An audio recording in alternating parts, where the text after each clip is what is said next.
সালামু আলাইকুম সুপ্রিয় এইচএসসি 2025 শিক্ষার্থীবৃন্দ, তোমাদের অর্থনীতি দ্বিতীয় পত্রের আরেকটি ধামাকা সুপার এমসিকিউ ক্লাসে সবাইকে স্বাগত জানাচ্ছি।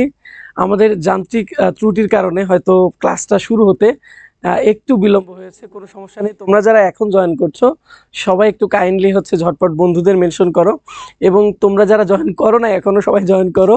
যারা জয়েন করছো আমাকে ঠিকঠাক শুনতে পাচ্ছ কিনা, ঠিকঠাক দেখতে পাচ্ছ কিনা সেটা জানাও, কারণ এতক্ষণ আসলে শুনতে পাচ্ছিলাম না জন্যই আসলে এই যান্ত্রিক ত্রুটির কারণেই আসলে একটু লেট হয়ে গেছে। তো কোনো সমস্যা নেই, আমরা আগামী 2টা ঘন্টা কথা বলবো, এবং এই 2টা ঘন্টা ইনশাল্লাহ তোমাদের যে অধ্যায়ে আমি বাকি রাখছিলাম গত দিন, তো সেটা নিয়ে কথা বলবো। এরপরে আমরা কি করবো, এমসিকিউ সমাধান করবো ইনশাল্লাহ। তো তোমরা ঝটপট সবাই একটু লাইভটাতে জয়েন করো, আমাকে একটু জানাও যে আমাকে ঠিকঠাক দেখতে পাচ্ছ কিনা, ঠিকঠাক শুনতে পাচ্ছ কিনা, এবং বন্ধুদের মেনশন করো। খুবই দ্রুত আজকের ক্লাসটা আমরা শুরু করব। অনেকেই আসলে হয়তো একটু ওয়েট করে আছো যে কখন ক্লাসটা শুরু হবে। অনেকে হয়তো চলে গেছো লাইভ থেকে, হ্যাঁ, অনেকে হয়তো লাইভ থেকে চলে গেছো, যে ওয়েট করতে করতে হয়তো তোমরা অনেকের ধৈর্যের বাঁধও ভেঙে গেছে। ঠিক আছে, কোনো সমস্যা নেই, আমরা চলে আসছি লাইভে ইনশাল্লাহ। তোমাদের বন্ধুদের জানাই দাও, যারা এখনো আসলে তোমাদের বন্ধুদের একটু কাইন্ডলি জানাই দাও আমরা যে ভাইয়া লাইভে আসছে, আমরা আসলে এখন শুরু করব। তো যারা সালাম দিচ্ছ, সাদিয়া জাহান, হাবিবা আক্তার, তারপরে শাহাদত হোসেন নয়ন, তারপরে মার্জিয়া টয়া ও বলছে আসসালামু আলাইকুম। ওয়ালাইকুম আসসালাম। এরপরে তানুশ্রী ঘোষ, আসসালামু আলাইকুম ভাইয়া। ওয়ালাইকুম আসসালাম। তোমরা সবাই কেমন আছো বলো তো? পড়াশোনা হচ্ছে ঠিকঠাক? আচ্ছা, সবাই একটু ঝটপট জয়েন করে ফেলো, একটু বন্ধুদের মেনশন করো। যারা আসলে এই 6:22 বা 23 আমি লাইভে আসলাম, 20 মিনিট অপেক্ষা করছিল, হয়তো অনেকে বিরক্ত হয়ে চলে গেছে, তাই তো? আচ্ছা, একটু যান্ত্রিক সমস্যা হয়েছিল, একটু সাউন্ডের সমস্যা হয়ে গেছিল, সেটা আবার ঠিক করে এরপরে লাইভে আসতে হয়েছে। তো এই যান্ত্রিক ত্রুটির কারণেই মূলত আমাদের একটু সময়টা আসলে লাগছে। আচ্ছা ঠিক আছে, তোমরা সবাই একটু শেয়ার করো, কমেন্ট সেকশনে বন্ধুদের মেনশন করো, সবাই ক্লাসে আসুক। আমরা গতদিন আমরা 2, 3 এবং 4 নম্বর অধ্যায় পড়ছিলাম। আজকে আমরা 7, 8, 9 অধ্যায় একটু সংক্ষেপে আলোচনা করব, যে আলোচনাটা খুবই দরকার, যেটা না করলেই না। ঠিক আছে, তো না করলেই না, সেইটুকু আলোচনা করে আমি আসলে কোথায় যাব বলো তো, এমসিকিউতে চলে যাব।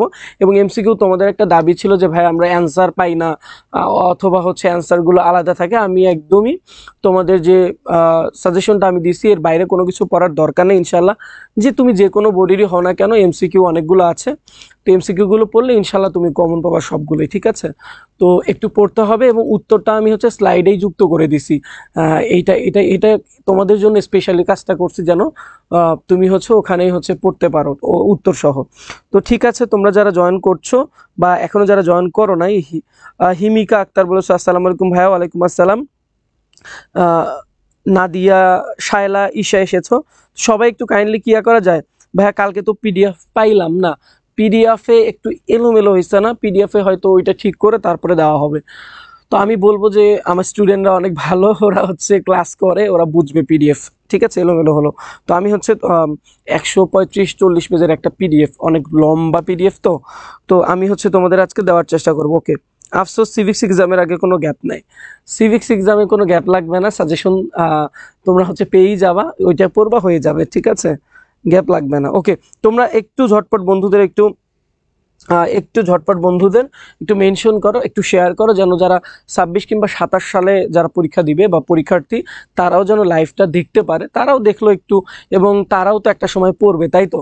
আচ্ছা ওকে, আমরা শুধু নিজে পড়বো না, এখন আমরা আসলে শুরু করছি। তোমাদের কাজ শেয়ার, মেনশন, কমেন্ট করা। তো আমরা শুরু করছি সপ্তম অধ্যায়, যে অধ্যায়টা সেটা মুদ্রাস্ফীতি।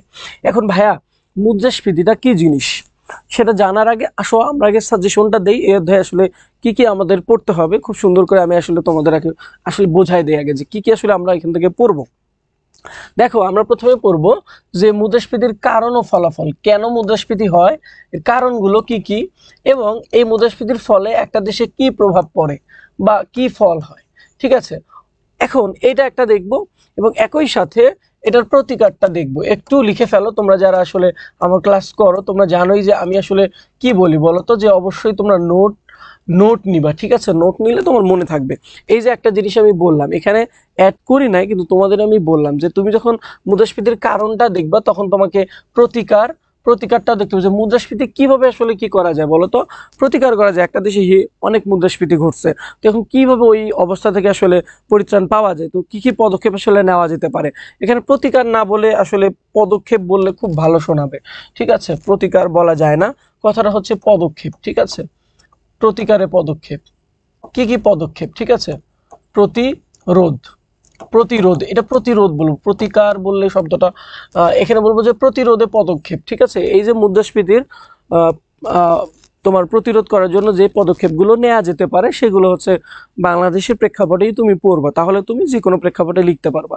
তো এরপরে আসো যে বাংলাদেশের প্রেক্ষাপটে, এই যেটা বলছি যে বাংলাদেশের প্রেক্ষাপটে দেখবা, এই কথাটা আমি এখানে বলছি, ঠিক আছে। ওকে, এরপরে আসো যে চাহিদা বৃদ্ধিজনিত মুদ্রাস্ফীতি। একটা হচ্ছে চাহিদা বৃদ্ধিজনিত মুদ্রাস্ফীতি, আর একটা হচ্ছে যোগান বৃদ্ধিজনিত মুদ্রাস্ফীতি।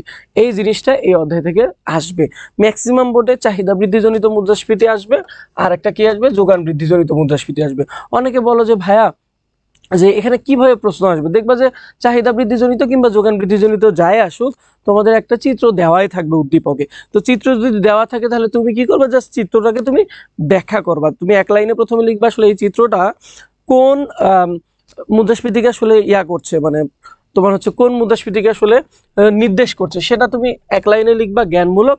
তারপরে তুমি ব্যাখ্যা করবা যে এই মুদ্রাস্ফীতি বলতে, চাহিদা বৃদ্ধিজনিত মুদ্রাস্ফীতি বলতে তুমি কি বুঝো, এবং চিত্রটাকে তুমি ব্যাখ্যা করে দিবা। এটাই হচ্ছে তোমার এখানে কাজ, আর কোনো কাজ কিন্তু এখানে তোমার নাই।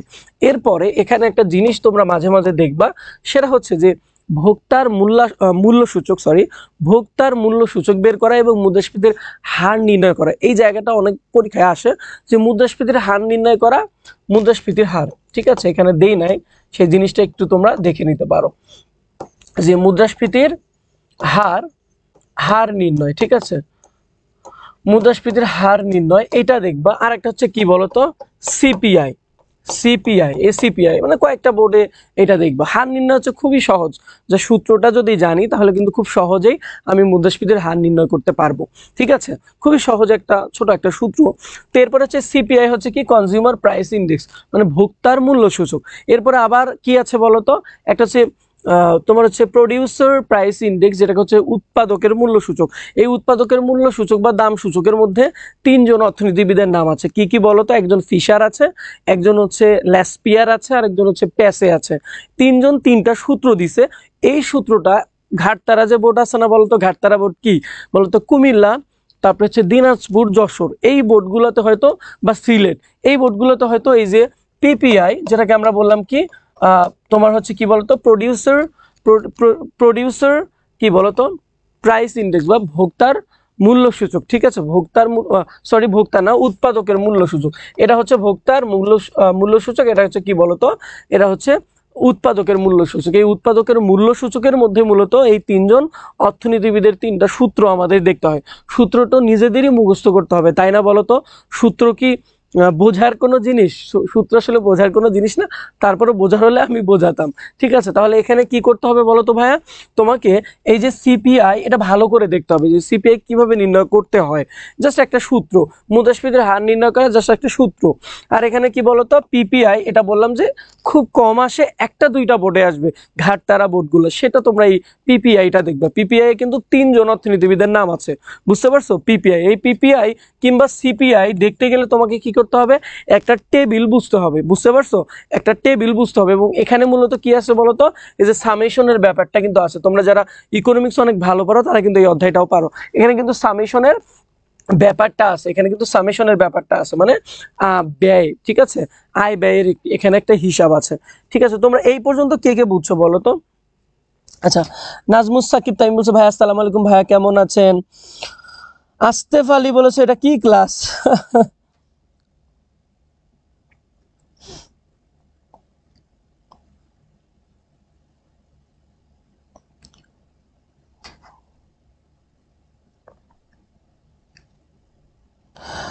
সোহানুর বলেছে যে আমরা তো সমাজকর্ম নিছিলাম, কিন্তু পরে টেস্ট পরীক্ষায় সময় আমাদেরকে বলে আমাদের নাকি অনলাইনে অর্থনীতি দেওয়া হয়েছে।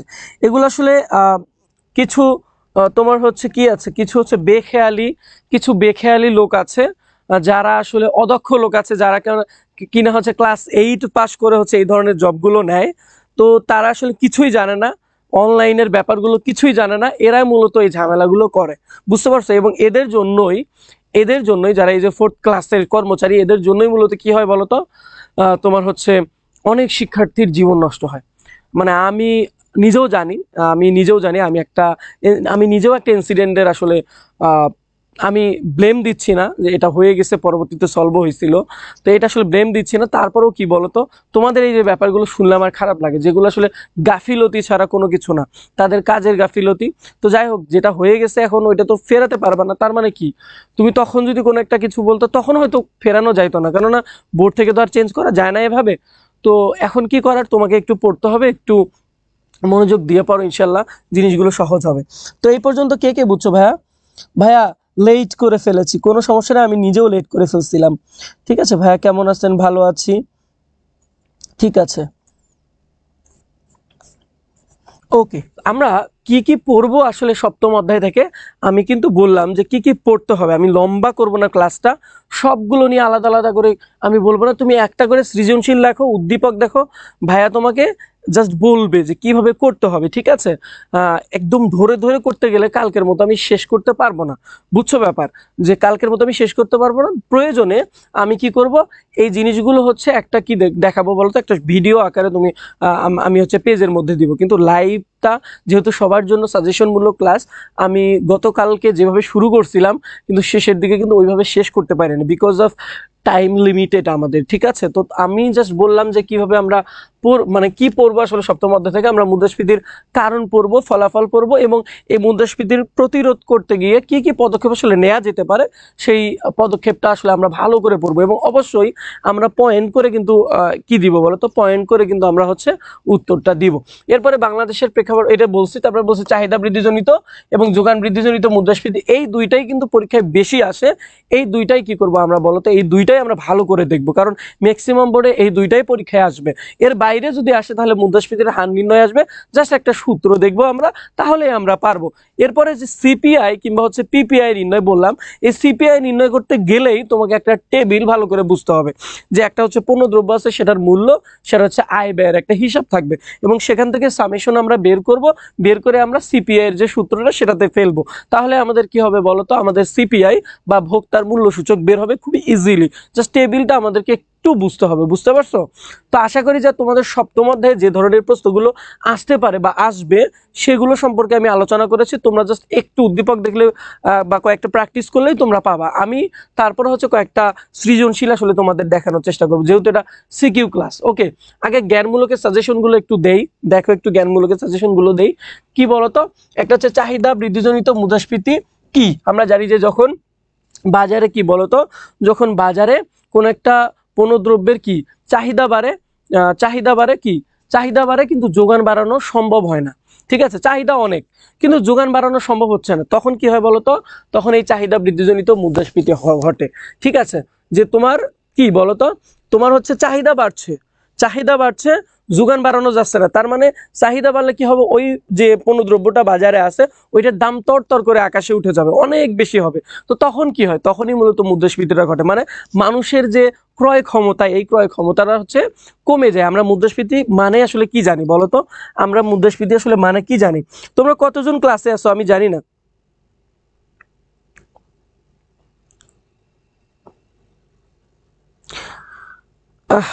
সাগর বলছো যে না লিখে কি পাস করা যায় না, এটা কেমন কথা? না লিখে তোমাকে কে পাস করায় দিবে ভাইয়া? না লিখে তোমাকে কে পাস করায় দিবে বলো?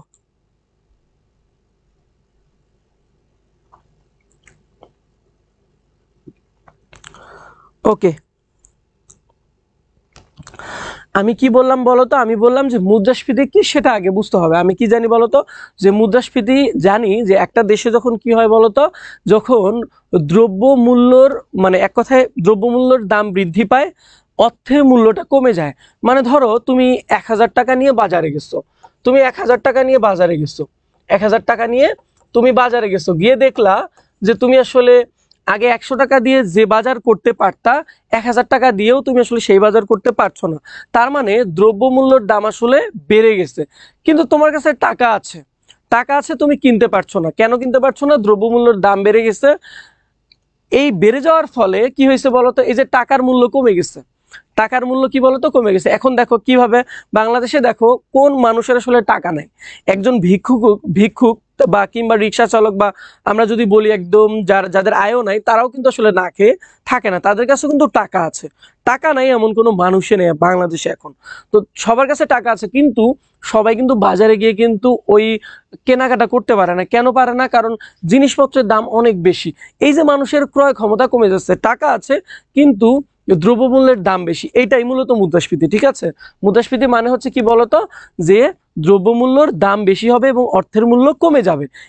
এক কথায় মানুষের ক্রয় ক্ষমতাটা কি বলতো, ক্রয় ক্ষমতাটা কমে যাবে, এটাই হচ্ছে তোমার মুদ্রাস্ফীতি। একদম সহজ ভাষায় একটু বোঝার জন্য আমি তোমাকে বললাম, আমি বইয়ের ভাষায় বললাম না। ঠিক আছে, তো এখন এই চাহিদা বৃদ্ধিজনিত মুদ্রাস্ফীতি কাকে বলে সেটা আমি একটু বলছি তোমাদের, যে চাহিদা বৃদ্ধিজনিত মুদ্রাস্ফীতিকে যখন চাহিদা বৃদ্ধির কারণে কোনো একটা বাজারে ওই পণ্য দ্রব্যের কি হয় বলতো, দাম বেড়ে যায়, তখন সেটাকে বলে চাহিদা বৃদ্ধিজনিত মুদ্রাস্ফীতি। এই চাহিদা মানে কেন আসলে দামটা বেড়ে যায়, ওই যে যোগান দেওয়া সম্ভব হয় না, যোগান না দেওয়ার কারণে ওই জিনিসটার কি দাম বেড়ে যায়। ওকে, চাহিদা বৃদ্ধিজনিত মুদ্রাস্ফীতি তোমাদের ক্লিয়ার। এখন মুদ্রাস্ফীতি কি, একটু আগেই তো বললাম মুদ্রাস্ফীতি কি। সিপিআই এর পূর্ণরূপ কি বলতো, একটু আগে বলছি। সিপিআই কি বলতো, কনজিউমার, ওকে একটু খেয়াল করি যে কনজিউমার কনজিউমার কনজিউমার কি বলতো, price price index. Okay, price index, consumer price index মানে সিপিআই এর পূর্ণরূপ, মানে ভোক্তার মূল্য সূচক। ওকে, এরপরে আসো যে সূচক সংখ্যা কাকে বলে। ব্যাংক হার কি, মানে প্রত্যেকটা ব্যাংক হার হচ্ছে কি বলতো, যে কেন্দ্রীয় ব্যাংক কি করে বলতো, বাণিজ্যিক ব্যাংকের উপরে একটা কি করে, একটা হচ্ছে ঋণের উপরে শর্ত একটা দেয়, যে তুমি যদি কাউকে ঋণ দাও, তুমি ধরো 10,000 টাকা ঋণ দিবা, তোমাকে কি করতে হবে, আমাকে হচ্ছে একটা হচ্ছে ব্যাংক হার, মানে একটা হচ্ছে তোমাকে কি বলতো 10% ব্যাংক হার নির্ধারণ করলো। তার মানে তুমি কাউকে 1,000 টাকা দিলে তোমাকে 100 টাকা রাখতে হবে, তোমাকে 100 টাকা রাখতে হবে হচ্ছে এখানে, মানে কেন্দ্রীয় ব্যাংকে রাখতে হবে। ঠিক আছে, তারপরে তুমি কি করতে পারবা বলতো, 900 টাকা তুমি ঋণ দিতে পারবা। একটু পরে কিন্তু আমরা এই ব্যাপারটা দেখবো। ওকে, এরপরে আসো যে ব্যয় বৃদ্ধি, এটা ফার্স্ট পেপারের কি, ওকে নবম অধ্যায়ের ব্যাপার এটা। ওই বাণিজ্যিক ব্যাংক কিভাবে ঋণ সৃজন করে সেই জায়গাটাতে কিন্তু আমরা দেখবো যখন ফার্স্ট পেপার পড়বো। ওকে, এখন দেখো যে ব্যয় বৃদ্ধিজনিত মুদ্রাস্ফীতি কাকে বলে, এই যে সেটা একটু দেখবো। তারপর মুদ্রার সংকোচন কি, এটা কিন্তু খ নম্বর প্রশ্ন হতে চলে আসতে পারে। মুদ্রার সংকোচন, মুদ্রাস্ফীতি মানে হচ্ছে মুদ্রার পরিমাণ বা মুদ্রার যোগানটা বেড়ে যাওয়া। একটা দেশে যখন অনেক টাকা বেড়ে যাবে, ঠিক আছে, মুদ্রার যোগানটা বেড়ে যাবে, তখন সেটা মুদ্রাস্ফীতি। কিন্তু মুদ্রার সংকোচন কি, যখন একটা দেশে মুদ্রার পরিমাণটা কমে যাবে, তখন সেটাকে বলা হচ্ছে মুদ্রা সংকোচন। প্রশ্ন আসবে খ নম্বরে যে মুদ্রাস্ফীতি ও মুদ্রা সংকোচনের মধ্যে পার্থক্য দেখাও। ঠিক আছে, খ নম্বরে প্রশ্ন আসবে, তখন কিন্তু সুন্দর করে লিখতে হবে। এরপরে জিএনপি ডেফিয়েটর কি, এটা হচ্ছে এখান থেকে ক নম্বরের প্রশ্ন। তো এই কয়েকটা প্রশ্ন আমরা এই অধ্যায় থেকে ক নম্বরের জন্য পড়বো। এরপরে আসো যে আমরা একটু অনুধাবনমূলক প্রশ্ন একটু দেখে নেই, যে কি ধরনের অনুধাবন প্রশ্নগুলো আসে বা আসতে পারে পরীক্ষায়। তো সেটা একটু আমরা একটু দেখে ফেলি। ঠিক আছে, ওকে। জানাতুল ফেরদৌস তানিয়া বলেছো, আসসালামু আলাইকুম স্যার। ওয়ালাইকুম আসসালাম তানিয়া, কেমন আছো?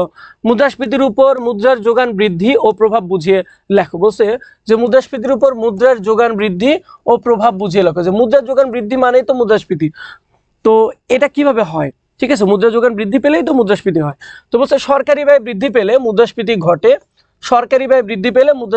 এটা কিভাবে দেখো তো, যে সরকারি ব্যয় যখন বৃদ্ধি পায়, যেমন কিছুদিন আগে কিন্তু বাংলাদেশেও এটা ঘটছিল, তোমরা খেয়াল করছো কিনা দেখো, যে যখন আসলে বাংলাদেশ সরকার ব্যয় নির্বাহ করতে পারছে না, তখন কি করে, তখন হচ্ছে অনেকগুলো নতুন টাকা ছাপাই দেয়। এই যে নতুন টাকা ছাপাই দিল, এই ছাপাই দেওয়ার কারণেই মূলত কি হয় বলতো, মানে অর্থের যোগান বা মুদ্রার যোগান বৃদ্ধি পায় এবং মুদ্রাস্ফীতিটা কিন্তু ঘটে। বুঝতে পারছো? অনেক বেশি আসলে কি, যদি হচ্ছে কি করে বলতো, যে পরিমাণ দরকার নাই তার থেকে যদি বেশি কি করে, এই ব্যয় নির্বাহ করার জন্য কি করে বলো, নতুন টাকা ছাপায়, তখন মূলত মুদ্রাস্ফীতি কিন্তু ঘটে। বুঝতে পারছো? এই জিনিসটা আশা করি যে বুঝতে পারছো, যে সরকারি ব্যয় বৃদ্ধি পেলে কিভাবে আসলে মুদ্রাস্ফীতি ঘটে। ওই যে সরকার কি করবে, নতুন নতুন টাকা ছাপাতে যাবে। ঠিক আছে, ওকে। এরপরে দেখো, অনুৎপাদনশীল খাতে ব্যয় বৃদ্ধি পেলে মুদ্রাস্ফীতি দেখা দেয়, ব্যাখ্যা করো। অনুৎপাদনশীল খাতে ব্যয় বৃদ্ধি পেলে মুদ্রাস্ফীতি দেখা দেয়, মানে যেগুলো থেকে আসলে তোমার কোনো আয় হবে না। ধরো হচ্ছে তুমি বিভিন্ন মানুষের হচ্ছে কর্মজীবীদের হচ্ছে তুমি ফ্ল্যাট বানাই দিলা, তারপরে হচ্ছে তুমি হচ্ছে যেগুলোতে অনুৎপাদনশীল, মানে তুমি হচ্ছে বিল্ডিং বানায় রাখলা, যেগুলো হচ্ছে কি, যেগুলো প্রয়োজন নাই, যেগুলো করে রাখলা দেশের মধ্যে। এখন কথা হচ্ছে এই যে অনুৎপাদনশীল, যেখান থেকে আসলে তোমার কি আসছে না বলো তো, কোনো ইনকাম আসতেছে না, কোনো আয় হচ্ছে না, সেই অনুৎপাদনশীল খাতে যখন তুমি ব্যয় করবা, তখন আসলে কি হবে, মুদ্রাস্ফীতি কিন্তু ঘটবে। তো এরপরে আসে এই অনুৎপাদনশীল খাতে যখন তোমার ব্যয় বৃদ্ধি হবে, তুমি কি করবে, বাইরে থেকে ঋণ নিয়ে আসবা। ঠিক আছে, এরপর আসে যে মজুদদার ও চোরাচালান ক্ষতিকর কেন, মজুদদার এবং চোরাচালান কিভাবে ক্ষতিকর সেটা একটু দেখবা। সবগুলো আলোচনা করছি না, যেগুলো তোমাদের মানে অসুবিধা হবে সেগুলো। খরচ বৃদ্ধিজনিত মুদ্রাস্ফীতি অর্থনীতির জন্য ক্ষতিকর কেন, এই খরচ বৃদ্ধিজনিত মানেই কি বলতো, খরচ বৃদ্ধিজনিত মানেই কি, ব্যয় বৃদ্ধিজনিত। অনেকে খরচ দিলে মাথা চুলকাবে পরীক্ষার মধ্যে, বলবে যে খরচ আবার কি, আমি তো খরচ শব্দটা পড়ি নাই।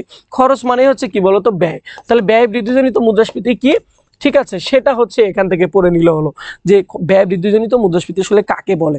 এরপরে আসলে যে পরোক্ষ কর মুদ্রাস্ফীতিকে প্রভাবিত করে, কিভাবে পরোক্ষ কর আসলে মুদ্রাস্ফীতিকে প্রভাবিত করতে পারে সেটা। আচ্ছা, এই পরোক্ষ কর কি বলতো, এটা কিন্তু আমরা ওই যে আমরা হচ্ছে কোথায় পড়বো বলতো, আমরা নবম অধ্যায়ে পড়বো। ঠিক আছে, একটু পরে পড়ি সেটা। ওকে, ব্যয় বৃদ্ধিজনিত মুদ্রাস্ফীতি কি ব্যাখ্যা করো। ওকে, এখানে খরচ ছিল, এখানে ব্যয়। ওকে, এরপর আছে মুদ্রাস্ফীতি সবসময় খারাপ নয়। এখানে বলছে যে মুদ্রাস্ফীতি খারাপ নয় কেন, ওই যে আমি অনেকগুলো কথা, মুদ্রাস্ফীতির প্রকারভেদ কিন্তু আছে। কি কি বলতো, ওই যে আমরা বলছিলাম যে মৃদু মুদ্রাস্ফীতি, পদসঞ্চারী মুদ্রাস্ফীতি, তোমার কিন্তু ক নাম্বারটা কভার হয়ে যাবে। বুঝতে পারছো, তখন এমসিকিউ থেকে ক নাম্বারটা চলে আসবে। এবং অনেক সময় খেয়াল করবা যে এমসিকিউতে ছিল এমন প্রশ্ন আবার কি বলতো সিকিউতে আছে কিন্তু, তো তখন কিন্তু উত্তরটা তুমি কি করতে পারবে বলতো। আবার এমনও হয় যে সিকিউতে আছে, এমসিকিউতে হচ্ছে ওই সিকিউতে তুমি দেখছো, এমসিকিউতে হচ্ছে ওইটা আছে, বা এমসিকিউ উত্তর আছে, সিকিউতে আছে। তো প্রথমে তো এমসিকিউ হয়, তাই তো। তো এটা কিন্তু তোমরা হচ্ছে তোমার জন্য একটা হচ্ছে সুবিধা, যে তুমি এমসিকিউ ভালো করে দিছো, ওইটা ক নাম্বারে একটা ভালো, কিন্তু সেটার একটা রেট থাকবে। ঠিক আছে, ওকে। আমি জানি না ক্লাসটা আটকায় যাচ্ছে কেন, আটকাইছে ক্লাস।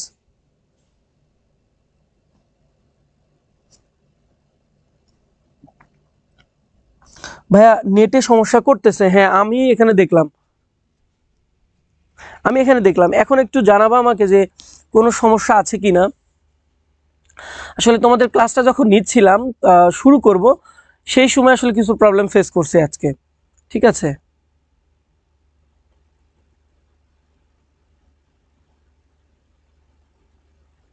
সেই সময় কিছু প্রবলেম ফেস করছি আমি। তো একটু আমাকে জানাও যে সব কিছু ঠিকঠাক কিনা। একটু মনে হয় নেটের সমস্যা। আমি ক্লাসটা আসলে দ্রুতই শেষ করে দিব। আমি ভাবছিলাম যে অনেক লম্বা একটা ক্লাস দিব, লম্বা ক্লাস নেওয়ার সুযোগ নাই। আমি তোমাদের জন্য আরও কিছু ভিডিও দেওয়ার চেষ্টা করবো ইনশাল্লাহ, যে ব্যাপারগুলো নিয়ে আসলে ক্লিয়ার হওয়া দরকার, বা অনেকে ক্লিয়ার হতে পারো না তাদের জন্য। আজকের ক্লাসে আমি এমসিকিউ কিন্তু দেখাবো। তো সুতরাং যারা ক্লাসে আছো, কোনোভাবেই আসলে ক্লাস থেকে যেও না, কারণ অনেক কিছু মিস করবা। এখন আমাকে জানাও যে ঠিকঠাক শুনতে পাচ্ছ কিনা, বলো যে সব ঠিক আছে কিনা। ওকে,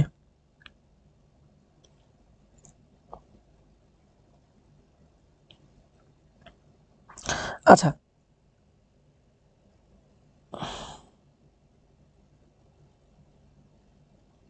ওকে, এখন দেখো তো ঠিক আছে কিনা, এখন একটু জানাবা আমাকে।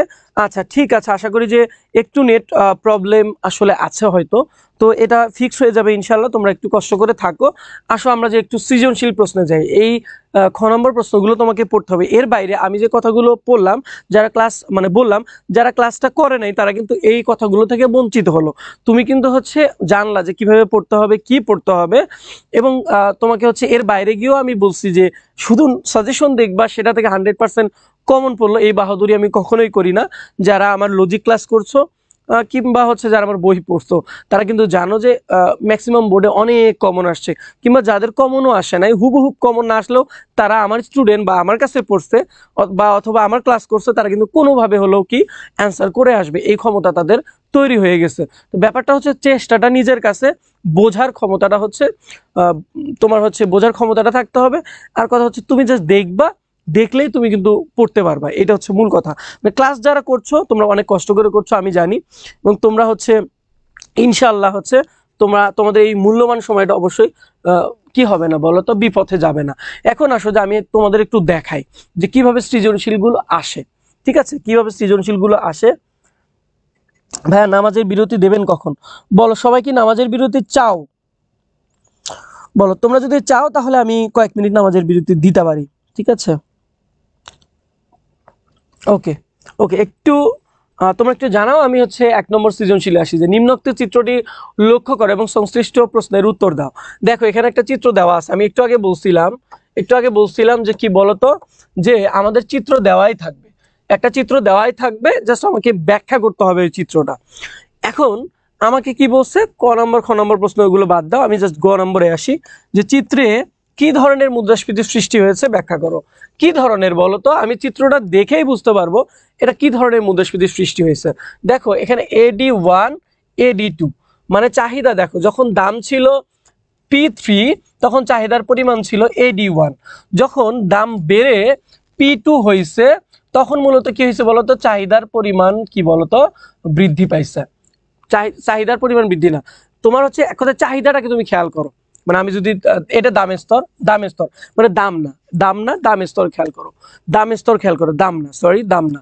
তুমি জাস্ট খেয়াল করো যে যখন চাহিদার পরিমাণটা কম ছিল তখন দামের স্তর কি ছিল বলতো, দামের স্তরে মানে কম ছিল, দামের স্তর যখন বেড়ে গেল তার মানে মুদ্রাস্ফীতি। তখন কি বলতো, যখন চাহিদা, মানে উল্টা করে বলতেছি, আগে ভালো করে বুঝো, যে যখন চাহিদা AD1 ছিল, এডি AD1 ছিল, তখন দামের স্তর ছিল P3। যখন চাহিদার পরিমাণ বেড়ে কি হলো বলতো, AD2 হলো, তখন মূলত দামের স্তরও বেড়ে কি হয়েছে বলতো, দামের স্তরও বেড়ে হচ্ছে P2 হয়েছে। এই যে চাহিদার বৃদ্ধি হওয়ার ফলে দামের স্তর বেড়ে গেল, এটাই মূলত কি বলতো, এটাই মূলত চাহিদা বৃদ্ধিজনিত মুদ্রাস্ফীতি। এখন AD মানেই তো আমরা কি জানি বলতো, চাহিদা জানি, ঠিক আছে? আমরা ডি মানেই তো চাহিদা জানি, তাহলে আমরা এটা দেখেই বুঝতে পারবো যে এটা কি, মানে এটা চাহিদা বৃদ্ধিজনিত নাকি ব্যয় বৃদ্ধিজনিত। বুঝতে পারছো? যে প্রথমে দেখো AD1 ছিল প্রাথমিক চাহিদার পরিমাণ, দেখো প্রাথমিক চাহিদায় দামের স্তর ছিল হচ্ছে P3, যখন আসলে চাহিদাটা বেড়ে AD2 হয়েছে তখন মূলত P3 মানে তোমার দামের স্তরটা বেড়ে হয়েছে P2। আর এই যে দামের স্তরটা বেড়ে গেল চাহিদা বৃদ্ধির ফলে, এটাই মূলত চাহিদা বৃদ্ধিজনিত মুদ্রাস্ফীতি। এখন কতটুকু বাড়ছে, তুমি হচ্ছে উৎপাদন কোন অক্ষে নিচ্ছ, তারপরে হচ্ছে দামের স্তর কোন অক্ষে নিয়েছো, তারপরে AD1 যখন তখন তোমার দামের স্তর কত, তারপরে AD2 কখন তখন তোমার দামের স্তর কত, এই জিনিসগুলোই তোমাকে গুছিয়ে ব্যাখ্যায় লিখতে হবে। আমি কি বোঝাতে পেরেছি বলো তো, তোমরা কি বুঝছো? দামের স্তর মানে তোমরা কি এই যে চাহিদা বৃদ্ধিজনিত মুদ্রাস্ফীতিটা বুঝছো বলো তো, বলো বুঝছো ভাইয়া? বুঝছো ভাইয়া? চিত্রতে দেখা যাচ্ছে না, একটু সাদা তো এই জন্য দেখা যাচ্ছে না, বুঝছো? আচ্ছা তোমরা সবাই বলো, চিত্র বোঝা যায় না ভাইয়া? ওকে, আমি আবার চিত্রটা অঙ্কন করতেছি।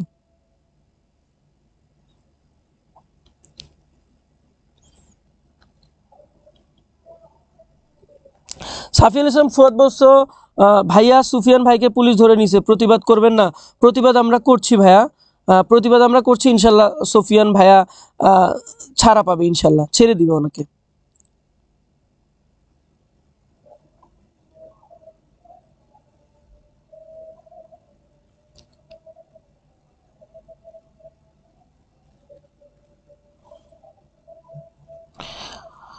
আচ্ছা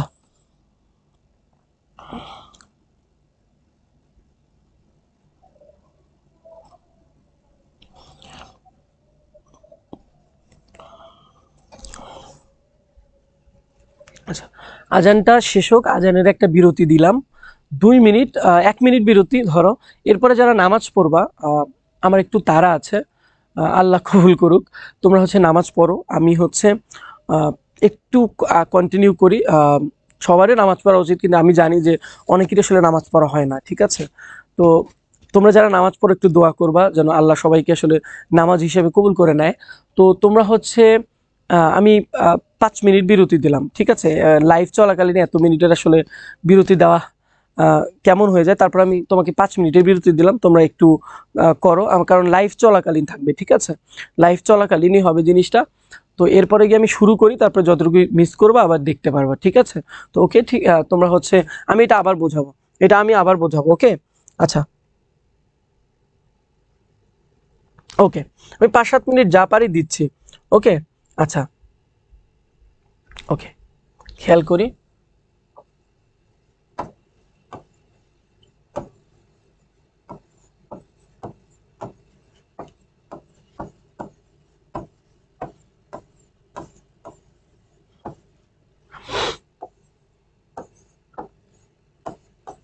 10 মিনিট দিব না, তোমরা ইয়া করো।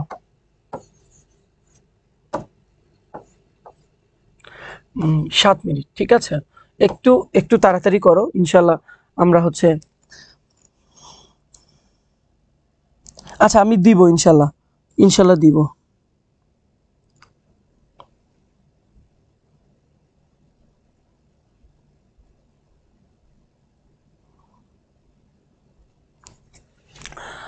তোমরা হচ্ছে একটু 7 মিনিট পরে আমি লাইভে আসছি আসলে, মানে লাইভে থাকবে।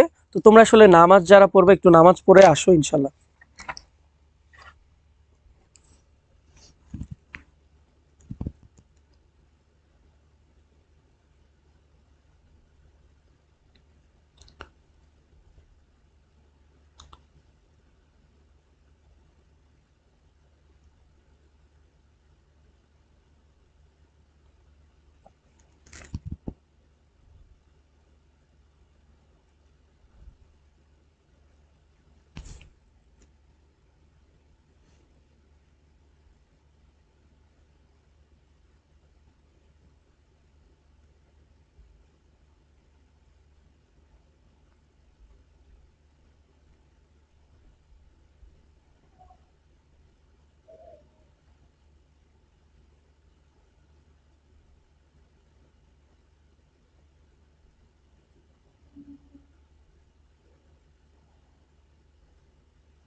আচ্ছা, 10 মিনিট শেষ হলে আমাকে বলবা, ঠিক আছে? ঠিক আছে, ওকে।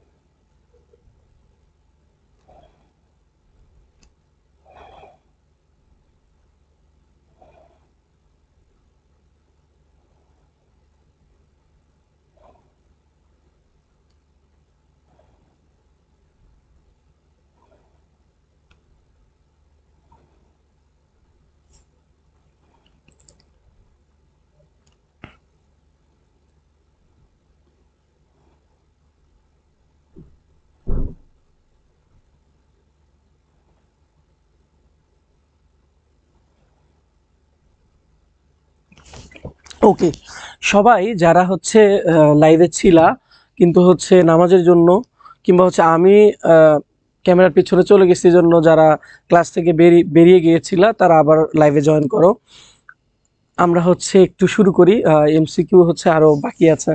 তো এমসিকিউ আমি উত্তর দিয়েছি, যদিও সেকেন্ড পেপারের এমসিকিউ আসলে অত কিছু পড়ানোর কিছু না, তারপরও আসলে কিছু কিছু জায়গায় ব্যাখ্যা করার ব্যাপার আছে, যেন হচ্ছে ওইটা বুঝে পরবর্তী এমসিকিউতে আরো ভালো করা যায়। তো এখন দেখো যে আমরা আসলে নামাজের পর ফিরে আসলাম। যারা আসলে এখন আসো নাই তারা শেষ করে তারপরে এসে পজ করে দেখতে পারবো পরে ভিডিওটা। তো সমস্যা নেই, আমরা একটু সৃজনশীলে হচ্ছে আসছিলাম। সৃজনশীলে আসার পরে তোমাদের এটা হচ্ছে বলছিলাম যে কিভাবে একটা চিত্র দেখে তুমি বুঝবে এটা চাহিদা বৃদ্ধিজনিত মুদ্রাস্ফীতি। তো অনেকে নাকি দেখতে পাচ্ছিল না, তো এর জন্য আসলে আমি কি করি, আসো যে আমি এখানে হচ্ছে চিত্রটা অঙ্কন করি। তো একটু চিত্রটা অঙ্কন করি, তাহলে তোমরা হচ্ছে একটু ভালো করে বুঝতে পারবা। এটা হচ্ছে এস,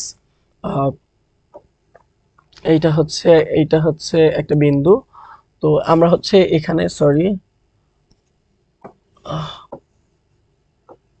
ওকে, একটু খেয়াল করো যে আমরা এখানে একটা হচ্ছে পাইলাম, দেন হচ্ছে এখানে একটা পাইলাম।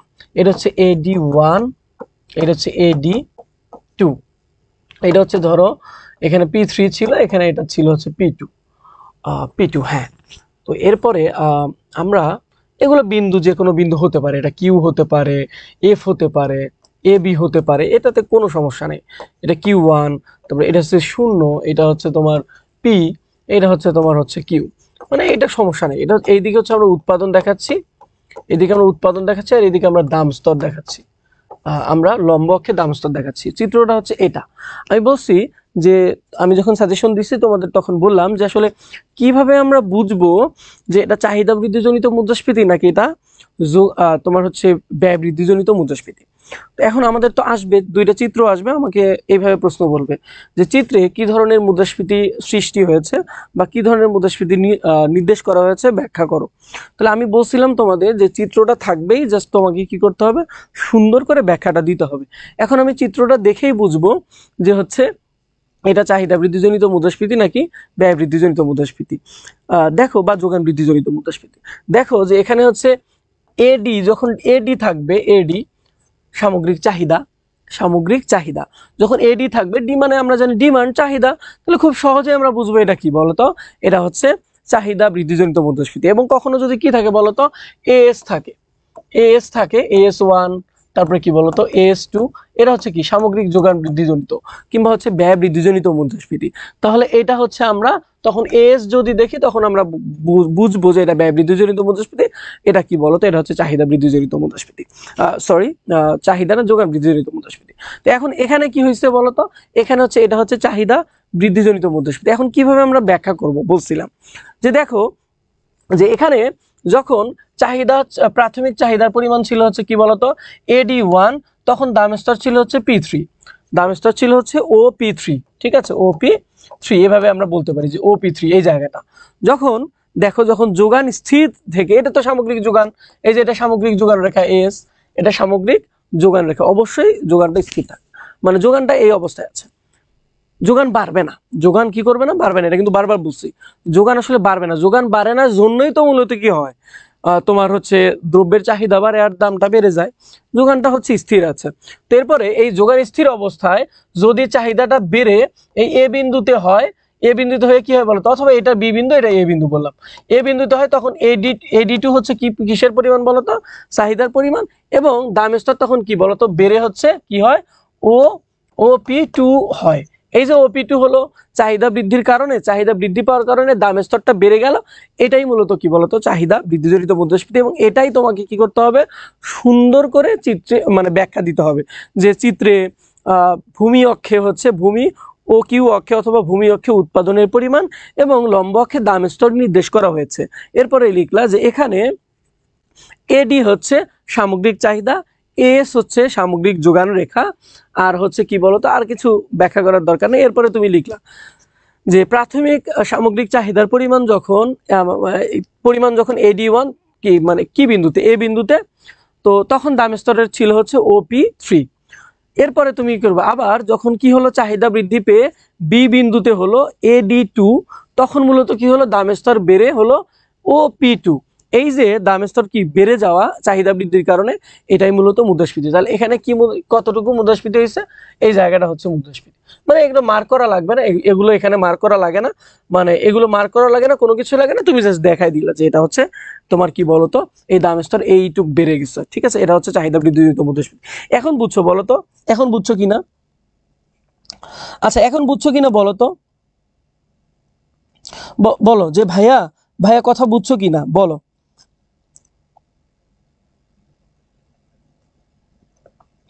ওকে বলো, কে কে কে কে কে কে বুঝছো একটু জানাবা আমাকে, কে কে বুঝছো বলো তো। আচ্ছা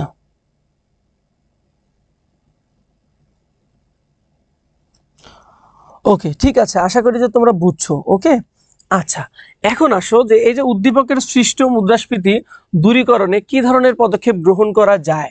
এই যে চাহিদা বৃদ্ধিজনিত মুদ্রাস্ফীতি হয়েছে, তো এইটা দূর করার জন্য কি কি ধরনের পদক্ষেপ নেওয়া যেতে পারে সেগুলো পয়েন্ট আকারে লিখবা। আমি বারবার বলি, ঢালাও লিখবা না, ঢালাও লিখলে নম্বর কম পাবা, তোমাকে হচ্ছে গতানুগতিক যে তোমাকে শেষের বেঞ্চের স্টুডেন্ট ভাববে টিচার। তো তোমাকে কি করতে হবে, একটু তুমি মানবিকের স্টুডেন্ট হও কিংবা হচ্ছে কমার্সের স্টুডেন্ট হও, এই ধরনের সাবজেক্টগুলোতে কিংবা মানবিকের স্টুডেন্ট হিসেবে তোমাদের বিভিন্ন সৃজনশীল লেখাতে তোমাকে পয়েন্ট আউট করে লিখতে হবে, মানে পয়েন্ট করে। যেহেতু 4 নম্বরের জন্য তোমাকে মিনিমাম 5 থেকে 6টা পয়েন্ট লিখতে হবে। এই পয়েন্টগুলোকে তুমি কি করবা, এই যেমন রোমান দিয়ে লিখবা, এই রোমান 1 রোমান 2, এই পয়েন্টগুলো তুমি কি করবে, সুন্দর করে কোলন দিয়ে, সুন্দর করে কোলন দিয়ে তুমি এটাকে সুন্দর করে ব্যাখ্যা করবা। পারলে এটা অন্য কালার দিও, কিন্তু অন্য কালার দিতে অনেকে আবার কি হয় বলো তো, সময়টা নষ্ট হয়ে যায়, এটাতে কোনো সমস্যা নাই। এই জন্য তোমাকে কালার অন্য দিতে হবে, কোনো সমস্যা নেই, তুমি কালো দিয়েই লেখো, জাস্ট আন্ডারলাইন করে এই পয়েন্টগুলোকে সুন্দর করে ব্যাখ্যা করবা যে কি ধরনের পদক্ষেপ নেওয়া যেতে পারে। এই যে তুমি পয়েন্ট লিখলে না বলো তো, এই যে তুমি পয়েন্ট লিখলে না, তুমি ভিতরে কি লিখছো, অনেক টিচার তোমার এটাও না দেখতে পারে, জাস্ট তোমার এই কোয়ালিটি দেখে, তোমার লেখার ধরন দেখেই বুঝবে যে তুমি আসলে তথাকথিত স্টুডেন্ট না, তুমি অবশ্যই পড়াশোনা করে আসছো এবং তুমি ভালো স্টুডেন্ট, এবং তোমার পয়েন্টগুলো তখন গুনেই তোমাকে টিচার ভালো নম্বর দিবে। ঠিক আছে, আমি অ্যাজ এ টিচার হিসেবে বললাম, আমি এইভাবে নম্বর দিই, কিন্তু আমি অবশ্যই পড়ি, আমি প্রতিটা বানান পড়ি।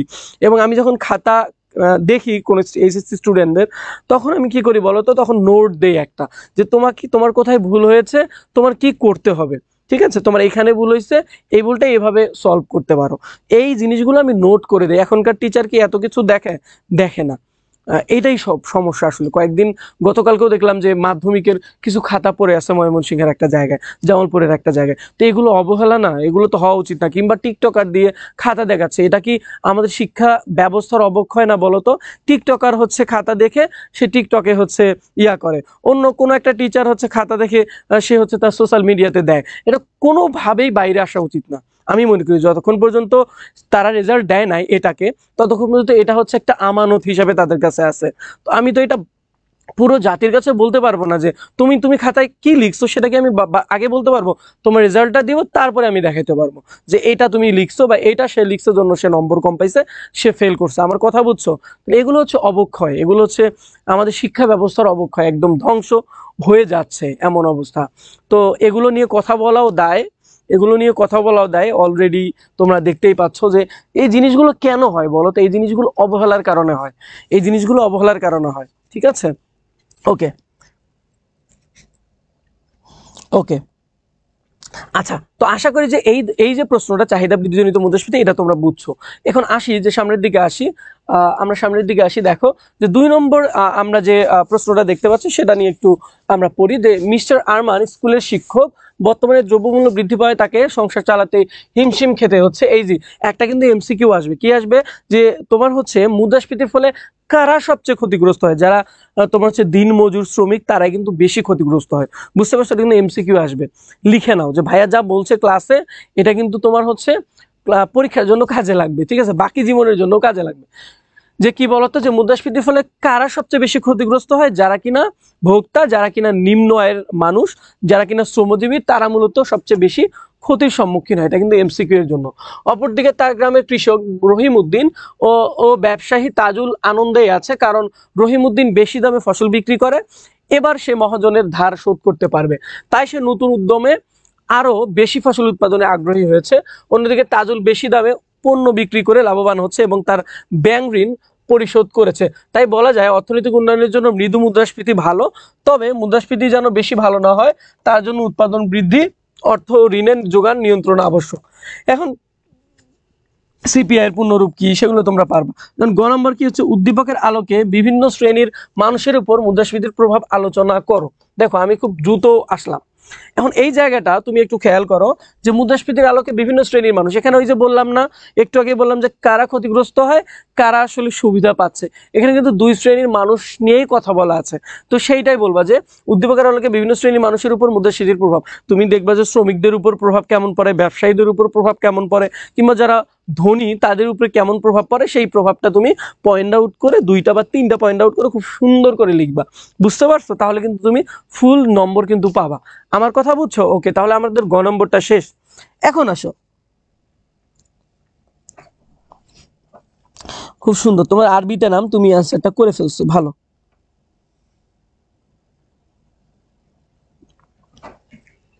ওকে, এখন দেখো ঘ নম্বর, যে উদ্দীপকের আলোকে মুদ্রাস্ফীতি রোধে করণীয় সমূহ বিশ্লেষণ করে। এই যে উদ্দীপকের আলোকে কথাটা কিন্তু খেয়াল করবা, উদ্দীপকে কিন্তু তারা কিন্তু পয়েন্ট দিয়ে দিছে যে কিভাবে আসলে মুদ্রাস্ফীতি রোধ করা যায়। তারা বলছে যে কি করতে হবে, যে উৎপাদন বৃদ্ধি করতে হবে, এটা একটা পয়েন্ট, রোমান 1 দিলা।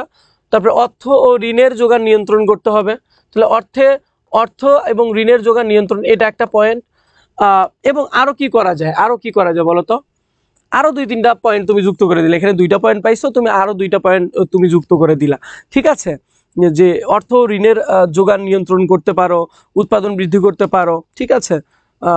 এই কয়েকটা পয়েন্ট তুমি যদি লেখো তাহলে কিন্তু তুমি এটার অ্যান্সার করতে পারবে। এরপরে আসো যে আমরা হচ্ছে আরেকটা প্রশ্ন দেখি, এটা হচ্ছে তোমার এইরকম, আমি একটু হচ্ছে তোমাদের হচ্ছে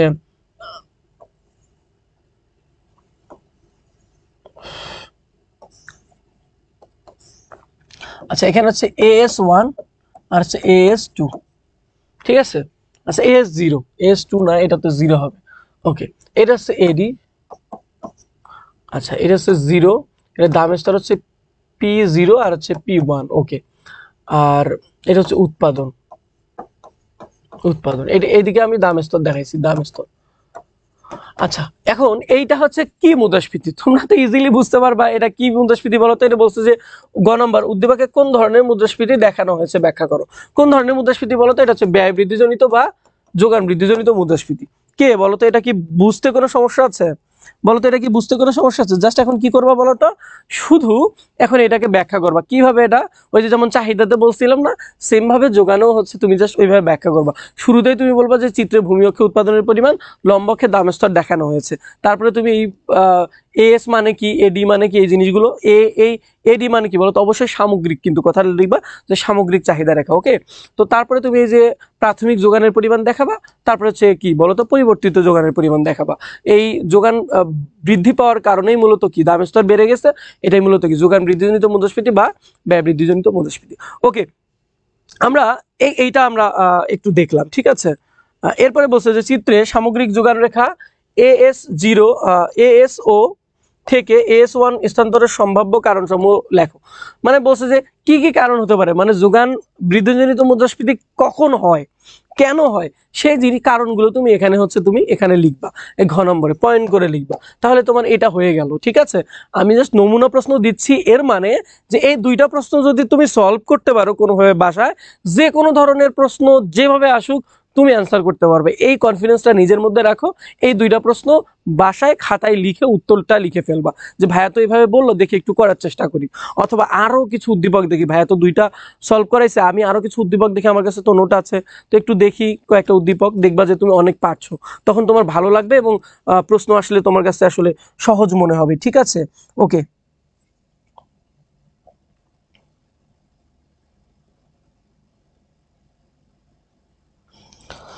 ওকে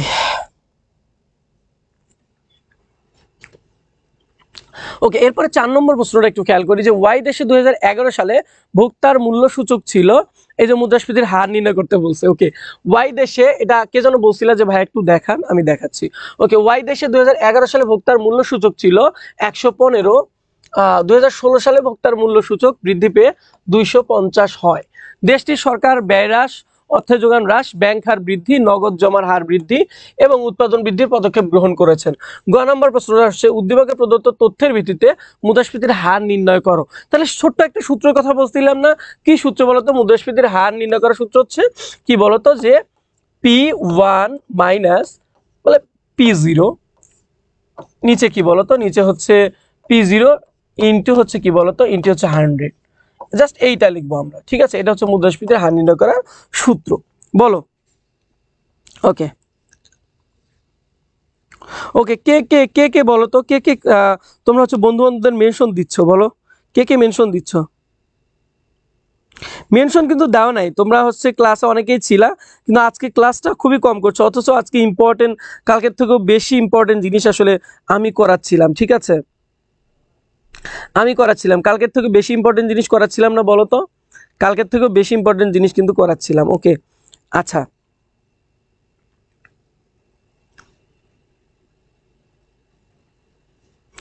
ওকে, কে কে বুঝছো এই পর্যন্ত? সবাই কিন্তু অবশ্যই মেনশন করো ফ্রেন্ডদের। ঠিক আছে, ওকে ওকে, ঠিক আছে ঠিক আছে। আচ্ছা, তাহলে এইটার উত্তর কি হবে বলো তো? এটার উত্তর কি হবে জাস্ট আমরা বলবো। এখানে পি কি বলো তো?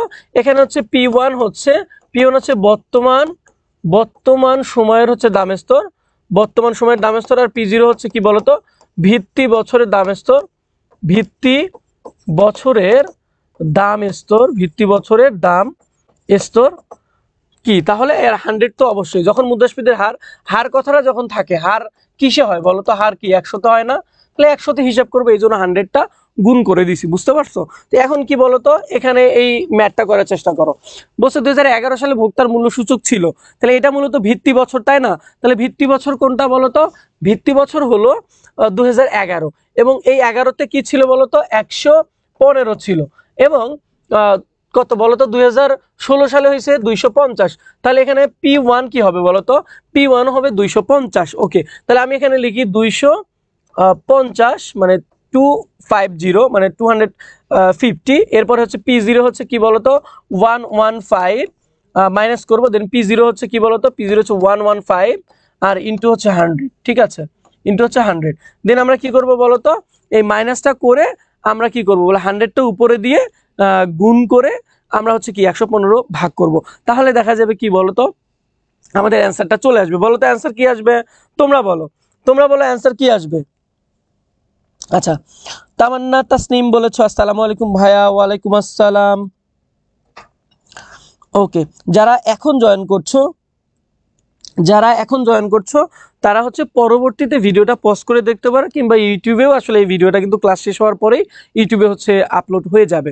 ঠিক আছে, তো কোনো সমস্যা নেই, দেখতে পারবা। 54% হবে। ওকে, তো আমি তোমাদের উপর বিশ্বাস করছি, কারণ তোমরা ভুল করতে পারো না। ঠিক আছে, তাহলে 54% আমি লিখে দিলাম। ঠিক আছে, আমি 54% লিখে দিলাম, এটা হচ্ছে এটার উত্তর।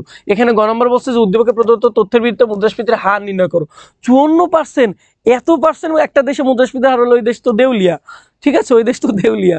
ওকে, কোনো সমস্যা নেই, দেউলিয়া হোক আর কিছু হোক, সেটা তো আসলে আমরা কোনো দেশের বের করছি না, আমরা মূলত বের করছি কি বলতো। আচ্ছা ওকে, আমরা মুদ্রাস্ফীতির হারটা বের করলাম। ঠিক আছে, ওকে ওকে, আমরা মুদ্রাস্ফীতির হারটা বের করলাম, এভাবে তোমরা মুদ্রাস্ফীতির হার নির্ণয় করতে পারবে। জাস্ট এই সূত্রটা তোমরা মনে রাখবা। ওকে, এরপরে আসো যে ঘ নম্বর প্রশ্নতে কি বলছে, যে উদ্দীপকের সরকার কর্তৃক গৃহীত পদক্ষেপ সমূহ মুদ্রাস্ফীতি নিয়ন্ত্রণে কতটুকু সফল হবে বলে তুমি মনে করো। এই যে সরকার কি ধরনের পদক্ষেপগুলো নিচ্ছে তারা কিন্তু পয়েন্টগুলো বলে দিচ্ছে, তুমি জাস্ট পয়েন্টগুলোকে ব্যাখ্যা করবা। তোমার কাজ কি বলো তো, পয়েন্টগুলোকে ব্যাখ্যা করা। যেমন কি বলছে, যে সরকার ব্যয় হ্রাস করবে, মানে সরকারি যে ব্যয়গুলো হয় সেই ব্যয় হ্রাস করতে পারে, অর্থের যোগান হ্রাস করতে পারে, এটা একটা পয়েন্ট। এই যে এটা একটা পয়েন্ট, এটা একটা পয়েন্ট। তারপরে ব্যাংক হার বৃদ্ধি, ব্যাংক হার বৃদ্ধি বলতে কি বুঝি আমরা বলো তো, এটা হচ্ছে আমরা ব্যাংক হার বৃদ্ধি বলতে বুঝি যে কি বলতো, যখন বাণিজ্যিক ব্যাংকগুলো কি করে, বাণিজ্যিক ব্যাংকগুলো হচ্ছে ঋণ দেয় মানুষকে। এই ঋণ যে দেয় তারা, এটার মূল উদ্দেশ্য থাকে মুনাফা অর্জন। আমরা জানি যে বাণিজ্যিক ব্যাংকের উদ্দেশ্য হচ্ছে মুনাফা অর্জন করা, তাহলে তারা তো ঋণ দিবে, কিন্তু যখন কেন্দ্রীয় ব্যাংক তাদের ওই ঋণ দেওয়ার উপরে ব্যাংক হার একটা নির্দিষ্ট করে দিবে, যে 10%-এর জায়গায় এখন 20% করলাম, ঋণ তো দাও দেখি। যখন করবে কি 20% করবে, তখন ওরা ঋণ দেওয়া কমাই দিবে, ঋণ দিবে না। কেন? কারণ 1000 টাকা কাউকে ঋণ দিতে গেলে কেন্দ্রীয় ব্যাংকের কাছেই যাবে কি 20%, মানে হচ্ছে 200 টাকা। তো তারা ঋণ দিতেও ঋণটা কমাই দিবে, বুঝতে পারছো? এই জন্য বলছে ব্যাংক হার বৃদ্ধি করলে তখন বাণিজ্যিক ব্যাংকগুলো কি দিতে পারে না, অবাধে ঋণ দিতে পারে না, আর টাকাটা ছড়াই ছিটায় যায় না, আর মুদ্রাস্ফীতিটা কমে যায়। বুঝতে পারছো ব্যাপারটা? এই জিনিসগুলো কিন্তু তুমি লিখতে পারবা, এই জিনিসগুলো কিন্তু লিখতে পারো। আমি খুবই সহজ সরল ভাষায় কিন্তু কথাগুলো বলছি যেন তোমরা সহজে বুঝতে পারো। ঠিক আছে, এরপর আরেকটা বলছে যে নগদ জমার হার বৃদ্ধি, এগুলো হচ্ছে কেন্দ্রীয় সরকার করতে পারে। এগুলো 3-4টা পয়েন্ট দিছে, এই 3-4টা পয়েন্টকেই তুমি কি করবা বলো তো, সুন্দর করে ব্যাখ্যা করবা, তাহলে কিন্তু তুমি 4-এ 4 পাবা।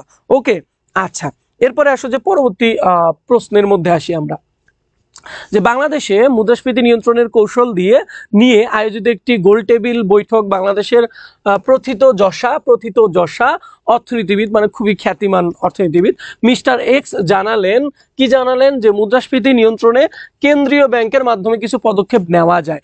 একটু আগে বলছিলাম কেন্দ্রীয় ব্যাংকের মাধ্যমে কি পদক্ষেপ নেওয়া যায়, যে ব্যাংক হার পরিবর্তন। ঠিক আছে, দেখো এরপরে কি নেওয়া যায়, আবার সরকার ব্যয়, আয়, ঋণ ও ভর্তুকির মাধ্যমে মুদ্রাস্ফীতি নিয়ন্ত্রণের চেষ্টা করতে পারে। তাছাড়া অত্যধিক মুদ্রাস্ফীতির ক্ষেত্রে সরাসরি কিছু কৌশল গ্রহণ করতে পারে। তবে তিনি মনে করেন বাংলাদেশ মুদ্রাস্ফীতি নিয়ন্ত্রণে সফল হওয়ার জন্য প্রয়োজন সকল পদ্ধতির যুগপৎ প্রয়োগ। এখন বলছে গ নাম্বার, যে কেন্দ্রীয় ব্যাংকের মাধ্যমে মুদ্রাস্ফীতি নিয়ন্ত্রণের কৌশলগুলো কি বলে। এই যে ব্যাংক হার পরিবর্তন, এই কেন্দ্রীয় ব্যাংক কি করতে পারে, কেন্দ্রীয় ব্যাংকে কি বলা হয় বলতো, আমরা ওই যে 10 নম্বর অধ্যায় মুদ্রা ও ব্যাংকের প্রথম বছরের 10 নম্বর অধ্যায়ে পড়ে আসছি। কি বলতো পড়ে আসছি বলতো, ওখানে বলছিলাম যে কেন্দ্রীয় ব্যাংকে কেন নিকাশ ঘর বলা হয়। ঠিক আছে, ওখানে একটা খ নম্বর প্রশ্ন পড়ছে। তাহলে কেন্দ্রীয় ব্যাংকের মাধ্যমে মূলত কি করা যায় বলতো, মুদ্রাস্ফীতি নিয়ন্ত্রণ করা যায়। জাস্ট একটা পয়েন্ট বলছি, তোমরা একটু জাস্ট যদি একটু লিখে ফেলো, একবার দেখে ফেলো, তোমার কাছে খুবই ইজি লাগবে। ঠিক আছে, ঘ নাম্বার বলো, ঘ নাম্বার কি আছে, যে অর্থনীতিবিদের সর্বশেষ উক্তিটি মূল্যায়ন করে। অর্থনীতিবিদ কি বলছে তিনি, তবে তিনি মনে করেন, তিনি বলছেন যে বাংলাদেশে মুদ্রাস্ফীতি নিয়ন্ত্রণে সফল হওয়ার জন্য প্রয়োজন সকল পদ্ধতির যুগপৎ প্রয়োগ। মানে তিনি বলছে সকল পদ্ধতি, কি পদ্ধতি, এই যে উপরে দেওয়াই আছে যে কি পদক্ষেপ নেওয়া যেতে পারে। এই যে ঋণ নিয়ন্ত্রণ, সরকারি ব্যয় হ্রাস, তারপরে হচ্ছে তোমার ভর্তুকি প্রদান করা। তো অনেকভাবেই কি করা যায় বলো তো, এখানে কয়েকটা পয়েন্ট দেওয়াই আছে। তো এই বলছে যে সবগুলো হচ্ছে পদ্ধতির প্রয়োগ করে বাংলাদেশে মুদ্রাস্ফীতি নিয়ন্ত্রণ করা যায়। এই পয়েন্টগুলোকে উল্লেখ করে লিখতে হবে। বুঝতে পারছো ব্যাপারটা? কে বুঝছো বলো তো? ওকে, কে বুঝছো, কে বুঝছো?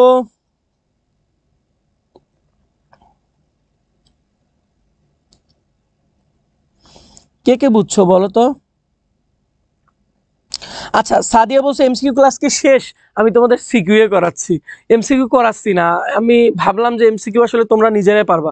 আমি এমসিকিউ এমন ভাবে সাজাইছি, উত্তর ওখানেই আছে, তোমাদের আর কিছুই পড়তে হবে না। তো আমি কয়েকটা এমসিকিউ তারপরে দেখাই দিব, কারণ এমসিকিউ গুলো আসলে তুমি নিজে পড়লেই পারবা। আমি ভাবলাম যে একটু সিকিউ শেষ করা যায় কিনা, গতকালকে 3টা অধ্যায় করাইছি, আজকে এটাই অনেকক্ষণ করাইলাম। আমি আর লেট করব না, ঠিক আছে, আমি আর লেট করব না ইনশাআল্লাহ। আচ্ছা, ওকে, আমি আর লেট করব না, একটু সামনের দিকে যাই।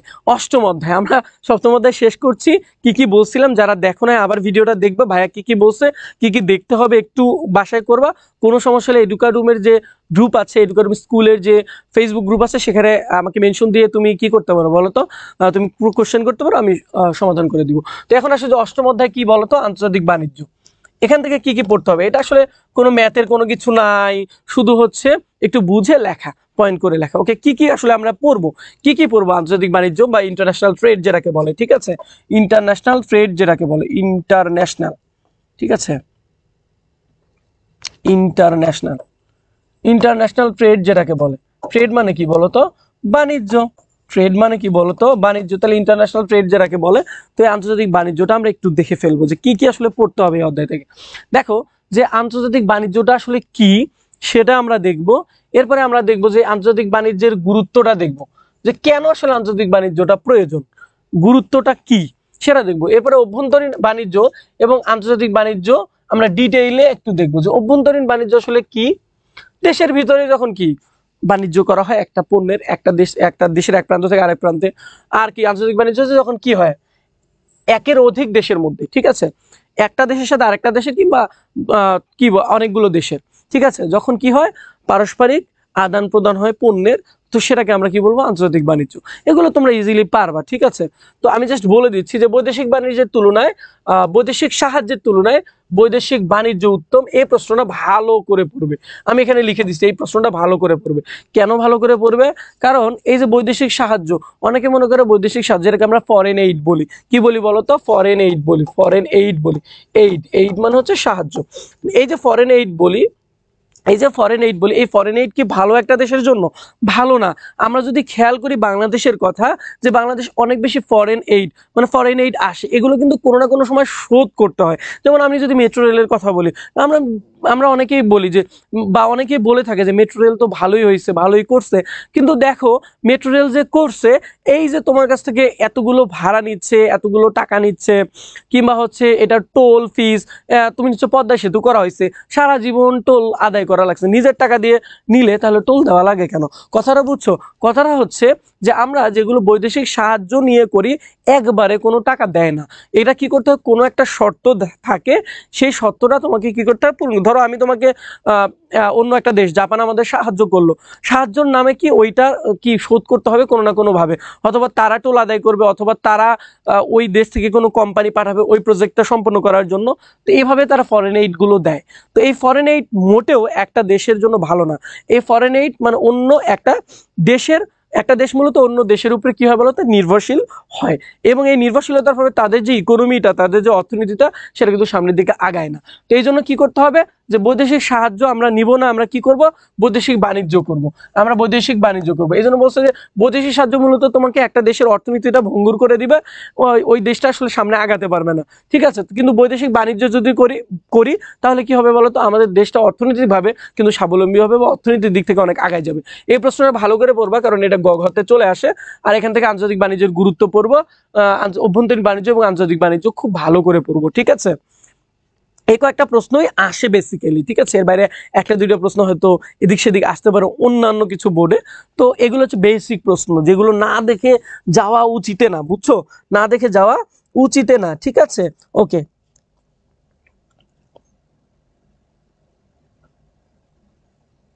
হ্যাঁ, দেশের ভৌগোলিক সীমার ভিতরে যেসব বাণিজ্য করা হয়, ঠিক আছে, দেশের ভৌগোলিক সীমার ভিতরে যেসব বাণিজ্য করা হয় তাকে কি বলে? অভ্যন্তরীণ বাণিজ্য বলে। হ্যাঁ, খুব সুন্দর। আমি বললাম যে আমি তোমাদের এমন ভাবে কোনো কথা বলছি না, আবার বইয়ের ভাষায় আমি তোমার কোনো সংজ্ঞা দিচ্ছি না।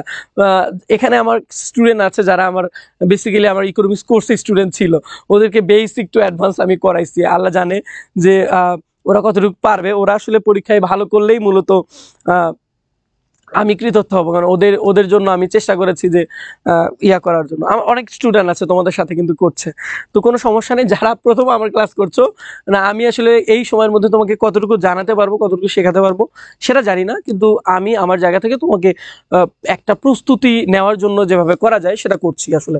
ওকে, আচ্ছা, হ্যাঁ একদম নাজমুস সাকিব, তুমি ভালো বলছো, ঠিক আছে। ওকে, আমরা সামনের দিকে আগাই। দেখো যে আন্তর্জাতিক বাণিজ্যের গুরুত্ব, এগুলো আমার আলোচনা আর করছি না, আমাদের আসলে অনেক অনেক আলোচনা। আমার জ্ঞানমূলকের জন্য কি কি পড়তে হবে একটু দেখি, যে আন্তর্জাতিক বাণিজ্য কি, অভ্যন্তরীণ বাণিজ্য কি, বৈদেশিক সাহায্য আসলে কি, তারপরে কি বলে অপ্রচলিত পণ্য কি, আমদানি বিকল্প শিল্প কি। এখানে আমদানি বিকল্প শিল্প চলে আসছে আর কি ওই জায়গা থেকে, এখানেও আছে আমদানি বিকল্প শিল্প, এখানেও আসলে কনসেপ্টটা আছে মেবি। আছে, হ্যাঁ আছে। এরপরে আসো যে বিশ্বায়ন কি, আমদানি কি এবং অপ্রচলিত রপ্তানি পণ্য কি। তো এখান থেকে ক নম্বরের জন্য এগুলো দেখলেই হবে। আর কিছু এমসিকিউ এর জন্য যখন দেখবো তখন বাকি যদি একটা দুইটা ক নম্বর আসে সেগুলো কিন্তু পারবো। একটু অনুধাবনগুলো দেখি যে কি কি আসবে। যে আন্তর্জাতিক বাণিজ্য সংগঠিত হওয়ার দুটি কারণ। কেন আন্তর্জাতিক বাণিজ্য সংগঠিত হয়, কেন আন্তর্জাতিক বাণিজ্য সংগঠিত হয়? দেখো, আমার আছে পেঁয়াজ, তোমার আছে হচ্ছে আলু। যেমন আমার আলু লাগবে, তোমার পেঁয়াজ লাগবে, তাহলে আন্তর্জাতিক, সবাই তো স্বয়ংসম্পূর্ণ না, তাই তো? আমরা একটা দেশ, তারা একটা দেশ, কিন্তু আমরা কি সবাই সব দিক থেকে স্বয়ংসম্পূর্ণ? যেমন আমেরিকা ধরো অনেক টাকা আছে কিন্তু স্বয়ংসম্পূর্ণ দেশ, অনেক কিছু তাদের রপ্তানি করতে হয়, তেল তাদের রপ্তানি করতে হয়, ঠিক আছে? তেল তাদের রপ্তানি বলতে আমদানি করতে হয়, হ্যাঁ সরি, আমদানি করতে হয় কার থেকে? সৌদি আরবের থেকে, কিংবা মধ্যপ্রাচ্যের মিডল ইস্টের অনেকগুলো কান্ট্রি থেকে। তো এই যে যে ওয়ার্ল্ড পলিটিক্সটা এখন চলছে মূলত এই ওয়ার্ল্ড ইকোনমিক্স বা ইকোনমিক্সকে কেন্দ্র করেই, বুঝতে পারছো?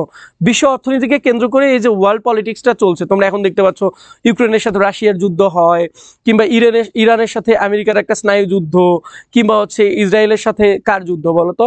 ইসরায়েলের সাথে তোমার হচ্ছে ইরানের যে যুদ্ধটা হলো কিছুদিন আগে। এই যে ব্যাপারগুলো কেন হয়, এগুলো তো ওয়ার্ল্ড ইকোনমি না থাকলে এগুলো কখনোই হইতো না, ঠিক আছে? মানে ইকোনমির জন্যই মূলত এই যে ওয়ার্ল্ড পলিটিক্সটা কাজ করছে, বুঝতে পারছো ব্যাপারটা? এটা মানে এটা তোমরা পারবা, আশা করি যে তোমরা অনেক ব্রিলিয়ান্ট, আমি জানি এই জিনিসগুলো তোমরা পারবা। ওকে, দুই বা ততোধিক দেশের মধ্যে বাণিজ্য সংগঠিত হলে সেটা হচ্ছে আন্তর্জাতিক বাণিজ্য। ওকে, এর পাশে অভ্যন্তরীণ বাণিজ্য আন্তর্জাতিক বাণিজ্যের মধ্যে প্রধান দুইটা পার্থক্য লেখো। অভ্যন্তরীণ বাণিজ্য, আন্তর্জাতিক বাণিজ্য, এগুলো তোমরা পারবে। যখন তুমি সংজ্ঞা পারবা তখন তোমার কাছে পার্থক্য কোনো ব্যাপার না। এরপরে দুইটা দেশের মধ্যে বাণিজ্য সংগঠিত হয় কেন? কেন হয়? ওই যে একটু আগে বললাম যে কেউ তো স্বয়ংসম্পূর্ণ না। তো স্বয়ংসম্পূর্ণ না হলে আমার একটা পণ্য আছে, তোমার সেই পণ্যটা লাগবে, তোমার একটা পণ্য আছে, আমার সেই পণ্যটা লাগবে। তো ব্যাপার হচ্ছে এরকম। আমি খুব সহজ ভাষায় বলছি, বাংলাদেশের অর্থনীতিতে আন্তর্জাতিক বাণিজ্য কেন গুরুত্বপূর্ণ, কেন আসলে গুরুত্বপূর্ণ বাণিজ্য করা, সেটা লিখলা। এরপরে বৈদেশিক সাহায্য বাংলাদেশের জন্য আবশ্যক ব্যাখ্যা করো। বাণিজ্য না হওয়ার চেয়ে কিছু বাণিজ্য না হওয়ার চেয়ে কিছু বাণিজ্য ভালো, ব্যাখ্যা করো। আন্তর্জাতিক বাণিজ্য সংগঠিত হয় কেন, এটা দুইবার আসছে। আচ্ছা আচ্ছা, দুইবার আসে না, এটা ঠিক আছে। তো বলছে বৈদেশিক সাহায্যের তুলনায় বৈদেশিক বাণিজ্য উত্তম, ব্যাখ্যা করো। এটা অলরেডি করছি। উদ্বৃত্ত পণ্য আন্তর্জাতিক বাণিজ্যের ভিত্তি। বলছে যেটা উদ্বৃত্ত পণ্য ধরো তুমি মাছ রপ্তানি, মাছ তোমার দেশে অনেক উৎপাদন হয়, এখন তোমার তো মাছ এতগুলো লাগে না, তাহলে উদ্বৃত্ত লাগে না, উদ্বৃত্ত হয়েছে, তাহলে এই উদ্বৃত্ত কি হলো, তুমি কি করতে পারো বলো তো?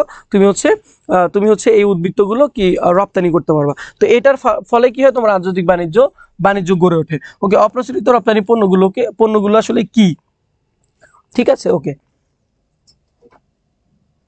তামান্না তাসনিম বলেছো ভাই আমি বিডিএ এডুকেশন একদিন আপনার ক্লাস করছি, 2 দিন, মোট 3 দিন ক্লাস, আলহামদুলিল্লাহ। ওকে,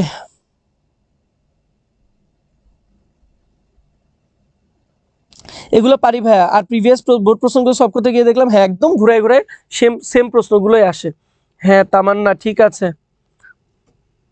ওকে, আমরা এখানে কিছু প্রশ্ন দেখছি, সৃজনশীল প্রশ্ন দেখছি। রপ্তানি, এই যে বাংলাদেশের রপ্তানিযোগ্য পণ্যের তালিকা তৈরি করো, মানে বাংলাদেশ থেকে কি কি পণ্যগুলো রপ্তানি হয়। এই জিনিসগুলো কিন্তু আমি সৃজনশীলের জন্য অ্যাড করি নাই, আমি জাস্ট বেসিক যেটা পড়তেই হবে, যেটা না পড়ে যাওয়ার, যখন তুমি হচ্ছে বাণিজ্য পড়বা তখন তো তোমাকে এখানে পড়তেই হবে যে আসলে কোন পণ্যগুলো বাংলাদেশ আমদানি করে আর কোনগুলো রপ্তানি করে। রপ্তানিযোগ্য পণ্যগুলোর একটা তালিকা তৈরি করতে বলছে, কি কি আসলে বাংলাদেশ রপ্তানি করে সেগুলো সম্পর্কে একটু লিখবা। ঘ নম্বর বলছে যে উদ্দীপক বাংলাদেশের প্রেক্ষাপটে বৈদেশিক বাণিজ্য বৈদেশিক সাহায্যের কোনটি বেশি গুরুত্বপূর্ণ? অবশ্যই বাংলাদেশের প্রেক্ষাপটে বৈদেশিক বাণিজ্যটা গুরুত্বপূর্ণ অর্থনীতির কল্যাণের জন্য। এরপরে আসো, গ নম্বর প্রশ্ন বলছে যে শপিং মলে হাবিবের দেশের পণ্য কম হওয়ার কারণ কি? শপিং মলে হাবিবের দেশের পণ্য কম হওয়ার কারণ কি, কি বলতো? মিস্টার হাবিব নোয়াখালী জেলার একজন বৈদ্যুতিক মিস্ত্রি। সে কাজের সন্ধানে দুবাই যায়। একদিন সে একটি শপিং মলে প্রাণ, আচার, চানাচুর ও RFL এর পণ্য সামগ্রী দেখে আনন্দ অনুভব করে, কিন্তু তা সামান্য মাত্র। শপিং মলের অন্যান্য দ্রব্য সামগ্রী চীন, জাপান, আমেরিকা ও ইংল্যান্ডের। দোকানদার হাবিবকে বলে যে তোমার দেশের উৎপাদিত পণ্যের মান নিম্ন, পরিবহন সমস্যা, রাজনৈতিক অস্থিতিশীলতার জন্য আমরা কম পণ্য আমদানি করি। বলছে শপিং মলে হাবিবের দেশের কম পণ্য হওয়ার কারণ কি? এই যে কারণগুলো তো এখানে বলছে, এগুলোকে কি করতে হবে বলতো? এই যে এগুলোকে কি করতে হবে বলতো? এগুলোকে পয়েন্ট আউট করে লিখতে হবে। এখানে দেওয়াই আছে, ঠিক আছে? এখানে দেওয়া আছে যে পণ্যের মান নিম্ন, পরিবহন সমস্যা, রাজনৈতিক অস্থিতিশীলতা, এই জিনিসগুলোকে পয়েন্ট করে লিখতে হবে। বুঝতে পারছো? ইজি না? ইজি না? অনেকটা ইজি। দেখো ক নম্বর, উদ্দীপকে হাবিবের প্রশ্নের মধ্যে উদ্দীপকের মধ্যেই বলা থাকে, যেগুলো মূলত ডিটেইলে লিখতে হবে উদ্দীপকের মধ্যে প্রশ্ন উত্তর থাকে। দেখো উদ্দীপকে হাবিবের দেশের বেশি পণ্য সামগ্রী শপিং মলে দেখতে হলে কি করা লাগবে? কি করা লাগবে বলো? আন্তর্জাতিক বাণিজ্যের সম্প্রসারণ। ঠিক আছে, আন্তর্জাতিক বাণিজ্যের সম্প্রসারণ, সেটা করতে কি হলে পণ্যের মান নিয়ন্ত্রণটা করতে হবে, তারপরে হচ্ছে পরিবহন সমস্যার সমাধান করতে হবে, বেশি বেশি হচ্ছে কোয়ালিটি মানে তদারকি, বাজার তদারকি করতে হবে, গভর্নমেন্টকে যারা এগুলো করে তাদেরকে ভর্তুকি বা ঋণের ব্যবস্থা করে দিতে হবে। এই জিনিসগুলো পয়েন্ট আউট করে লিখবা। বুঝতে পারছো? তাহলে খুব সহজে কিন্তু তুমি অ্যান্সার করতে পারবে। ওকে, আচ্ছা। উদ্দীপকে বর্ণিত রপ্তানি পণ্যটির কিছু সমস্যা উল্লেখ করো। কি রপ্তানি করা হয়েছে সেটা একটু দেখি। বাংলাদেশে বিংশ শতাব্দীর শেষ দিকে রপ্তানি পণ্য বলতে হাতে গোনা কয়েকটি ছিল, কিন্তু 20 শতাব্দীর শেষ দিকে বাংলাদেশের রপ্তানির ক্ষেত্রে কিছু নতুন পণ্য যুক্ত হয়। তৈরি পোশাক এমনই একটি পণ্য। তার মানে এক কথায় বুঝলাম যে আমরা এটা এখানে তৈরি পোশাক পড়ছি। তৈরি পোশাক হচ্ছে আমরা পড়ছি, তৈরি পোশাক পড়ছি। এই যে তৈরি পোশাক বলছে, উদ্দীপকে বর্ণিত রপ্তানি পণ্যটির কিছু সমস্যা ব্যাখ্যা করো। তাহলে তৈরি পোশাক, এই যে রপ্তানি একটা পণ্য, এটার কি কি সমস্যা আসলে আছে? যেমন আমাদের কাঁচামালই নেই। আমি গতকালকে মনে হয় পড়াইছিলাম শিল্পের মধ্যে যে আমাদের তো কাঁচামালই নাই। আমরা যে তৈরি পোশাক শিল্পটাকে আগায় নিয়ে যাব, আমাদের কাঁচামাল নেই, আমরা মূলত শ্রমিক, আমরা মূলত শ্রম দেই। সুতা পর্যন্ত কি করা হয়, বাইরের দেশ থেকে আমাদের হচ্ছে আমদানি করে নিয়ে আসতে হয়। তারপরে আমরা কি করি বলতো? আমরা যা শ্রমিক, আমরা সেলাই করি, সেলাই করে আমরা হচ্ছে বাইরের দেশে এটা পাঠাই। তার মানে বলছে যে সমস্যাগুলো কি কি, সেই সমস্যাগুলো আসলে উল্লেখ করব।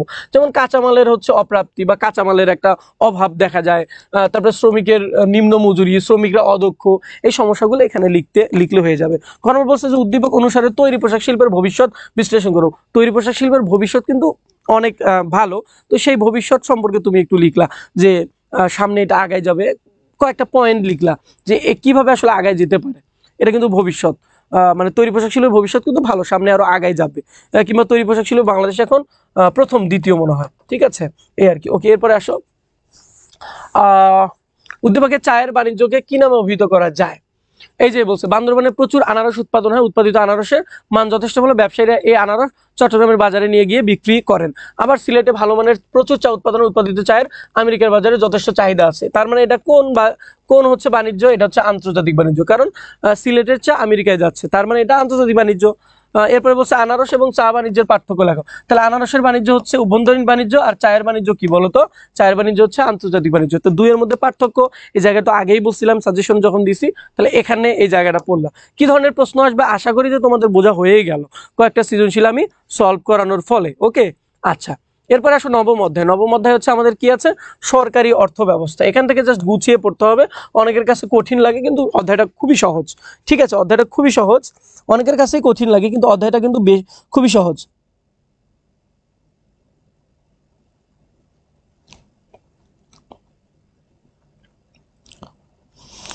ওকে,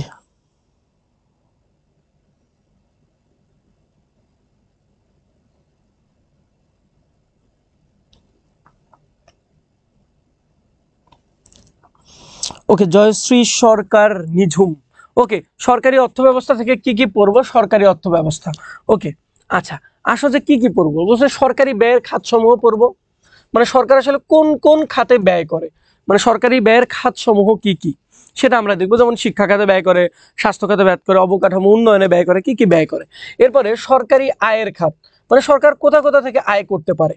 ঠিক আছে, এই আয়ের খাতটা পড়তে গিয়ে আমরা জানি যে সরকারি আয় মানে আয়ের খাতকে বা আয়কে দুই ভাগে ভাগ করা যায়। একটা হচ্ছে কর রাজস্ব, আর একটা হচ্ছে কর বহির্ভূত রাজস্ব। মানে দুই ভাবে আসলে আয় করে। কর রাজস্ব আবার অনেকগুলো প্রকার হয়, তাই না? কর রাজস্ব অনেকগুলো প্রকার ভেদ হয় না? যেমন হচ্ছে পরোক্ষ কর, আবার প্রত্যক্ষ কর। ঠিক আছে, যেমন আয়কর হচ্ছে প্রত্যক্ষ কর, আয়কর মানে ইনকাম ট্যাক্স, যেটাকে ইংরেজিতে আমরা বলি। তো এগুলো কিন্তু আমরা খুব সহজ ভাবে এগুলো জানি। আমি ডিটেইলে আলোচনা করতে পারতাম, কিন্তু তোমাদের সময়টা আসলে খুবই কম। বলছিলাম যে কি সরকারি আয়ের যে খাত, মানে সরকার কোন কোন খাত থেকে আয় করে, বলছে এটাকে দুই ভাগে ভাগ করা হয়। একটা হচ্ছে কর রাজস্ব, একটা হচ্ছে কর বহির্ভূত রাজস্ব। কর বহির্ভূত রাজস্বগুলো কি কি?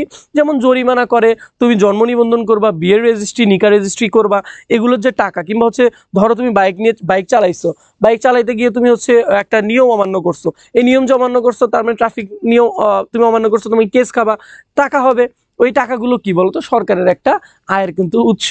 পাশাপাশি কি বলতো, ওই যে বললাম জন্ম নিবন্ধন, করার একটা ফিস, তারপরে হচ্ছে তোমার বিভিন্ন গাড়ির হচ্ছে তোমার তারপরে জমির হচ্ছে রেজিস্ট্রেশন, বিভিন্ন রেজিস্ট্রেশন ফি, এই সবগুলো জরিমানা ফি কিংবা হচ্ছে বিভিন্ন ব্যাপার, এই জিনিসগুলো হচ্ছে কি বলতো কর বহির্ভূত রাজস্ব, মানে এগুলো সোজাসুজি কর না। আর উপরেরটা কি কর রাজস্ব, কর রাজস্ব আবার ওই যে বললাম প্রত্যক্ষ কর আছে, পরোক্ষ কর আছে, এখানে ভ্যালু অ্যাডেড ট্যাক্স আছে, ভ্যাট কি, এটা একটা আসবে প্রশ্ন, ভ্যাট কি, এটা মানে ভ্যাট কি, ভ্যালু অ্যাডেড ট্যাক্স, ঠিক আছে।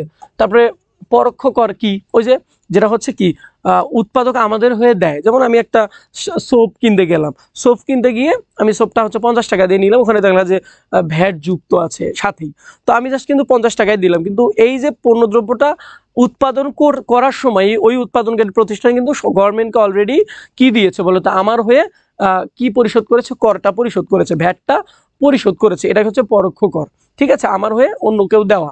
আর প্রত্যক্ষ কর হচ্ছে নিজেই দেওয়া, যেমন হচ্ছে আয়কর, ঠিক আছে, আয়কর আমি নিজেই দেই। আবার হচ্ছে বসতবাড়ির উপর কর, বসতবাড়ির উপর কর দেওয়া লাগে না, এবং ঢাকা শহরে যে বাসাগুলো আছে প্রত্যেকটা মালিককে কিন্তু সিটি কর্পোরেশনকে কর দিতে হয় সরাসরি। ওকে, আচ্ছা, এরপরে আসো যে সরকারি এই যে একটা ব্যাপার, এরপরে আছে কি বলতো, এই যে সরকার আয় এবং ব্যয় করে না বলতো, আয় করে এবং এই আয়ের টাকা দিয়ে সরকার হচ্ছে বিভিন্ন ধরনের ব্যয় করে, সে হচ্ছে শিক্ষাতে দেয়, সামরিক খাতে দেয়, তারপরে হচ্ছে তোমার হচ্ছে স্বাস্থ্য খাতে দেয়, উন্নয়নমূলক কাজ করে। তো এগুলো করতে গিয়ে অনেক সময় সরকারের আসলে টাকা থাকে না হাতে, টাকা থাকে না, এখন কি করে, এখন ঘাটতি তো হয়ে যায়, এই ঘাটতিটা কিভাবে পূরণ করবে সরকার, এর জন্য সরকার কি করে বলতো, আমরা ওখানে দেখছিলাম কি সরকার হচ্ছে টাকাও ছাপাতে পারে। তো এখানে আমরা কি দেখবো বলতো, যে সরকার ঋণ গ্রহণ করতে পারে, সেটা দেশের ভিতরে বাণিজ্যিক ব্যাংকে ঋণ গ্রহণ করতে পারে, আর একটা হচ্ছে বাইরের দেশ থেকে নিতে পারে। যেমন এখানে বলছে যে সরকারি বা অভ্যন্তরীণ ঋণ, মানে সরকারি বা অভ্যন্তরীণ ঋণ, মানে অভ্যন্তরীণ ঋণ, আর একটা হচ্ছে বৈদেশিক ঋণ। বৈদেশিক ঋণ বলতে কি কি প্রতিষ্ঠান থেকে ঋণ নেয়, যেমন বিশ্ব ব্যাংক আছে, আইএমএফ আছে, আইডিবি আছে, এই ব্যাংকগুলো থেকে এশীয় উন্নয়ন ব্যাংক কিংবা হচ্ছে আইএমএফ আছে, আবার হচ্ছে বিশ্ব ব্যাংক আছে, এই ব্যাংকগুলো থেকে কি করে বৈদেশিক ঋণ গ্রহণ করে বাংলাদেশ ব্যাংক। আবার কি বলতো সরকারি বা অভ্যন্তরীণ ঋণ কি বলতো, যেমন আমাদের দেশে বাণিজ্যিক যে ব্যাংকগুলো আছে না, সেগুলোর কাছ থেকে কি বলতো বাংলাদেশ সরকার ঋণ নিতে পারে, তো তাদের ব্যয়টা পরিচালনা করার জন্য। বুঝতে পারছো তাহলে কোনটা অভ্যন্তরীণ ঋণ আর কোনটা বৈদেশিক ঋণ, আশা করি এটা ক্লিয়ার। আর কেন ঋণ নিতে হয় বলতো, কারণ ওই যে সরকার আয় এবং ব্যয়, ধরো আয় যে পরিমাণ আয় করছে কিন্তু ব্যয়ের খাতটা অনেক বেশি, তো এই আয় দিয়ে ব্যয়টা নির্বাহ করা যাচ্ছে না, এই জন্য মূলত কি করে, এই ব্যয় অতিরিক্ত যে ব্যয়ের নির্বাহ করা লাগে, এই জন্য মূলত সরকার কি করে ঋণ গ্রহণ করে। এই ঋণের উৎস হচ্ছে দুইটা, এই জায়গা হচ্ছে এই অধ্যায় থেকে প্রশ্ন আসার জায়গা হচ্ছে এই। বুঝতে পারছো ব্যাপারটা, কে কে বুঝছো বলো।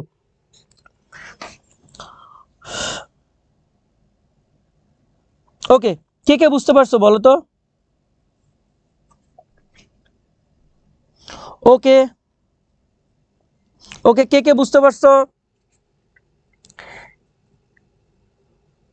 কে কে বুঝতে পারছো বলো তো ভাইয়া।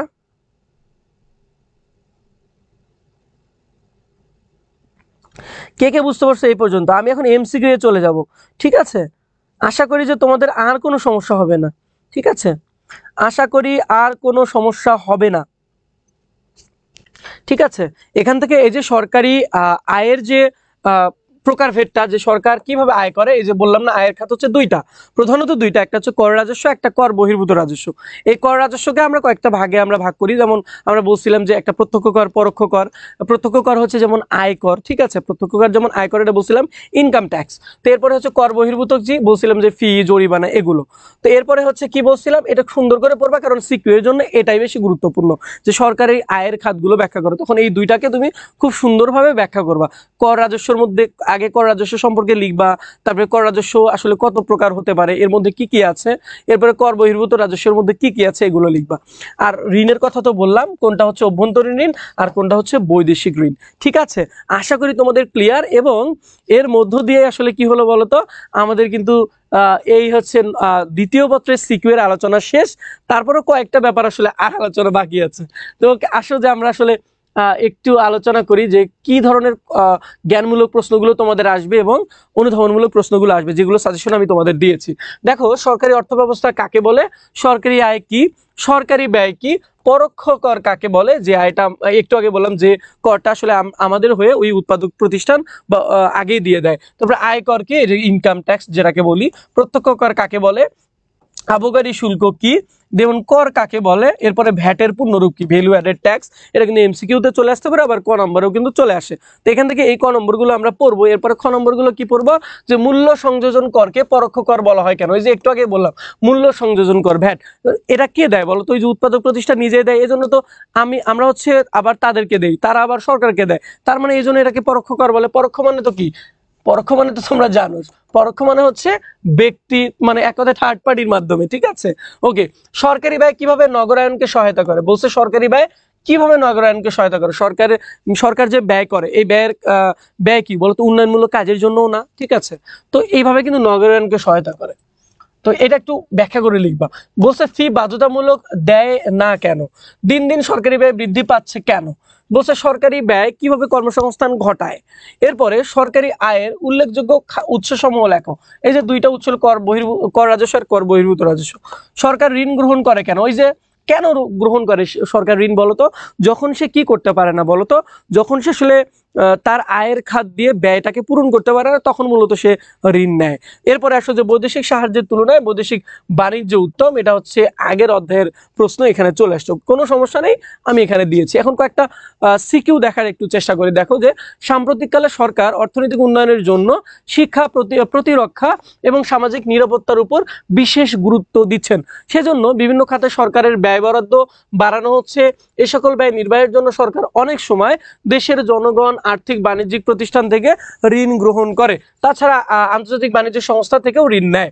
এখন গ নম্বর প্রশ্নে কি বলছে, যে উদ্দীপকের আলোকে সরকারি ব্যয়ের গুরুত্বপূর্ণ খাতগুলো ব্যাখ্যা করো। যে সরকার আসলে কোথায় কোথায় ব্যয় করে, ব্যয়ের খাতগুলো কি কি বলতো। এই যে বলছিলাম যে শিক্ষা হতে পারে, শিক্ষায় সে কি করতে পারে, ব্যয় করে।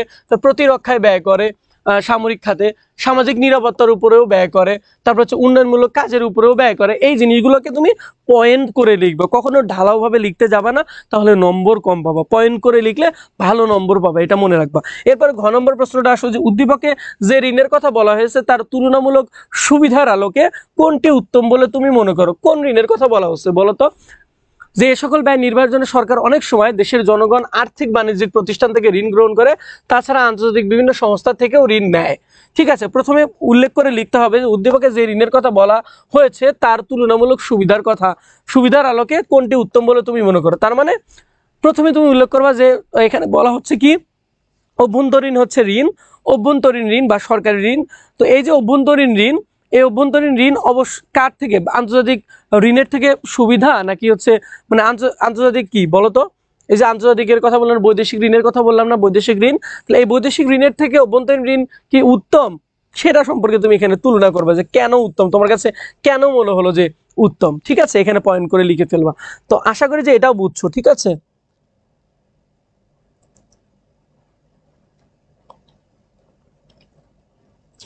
ওকে,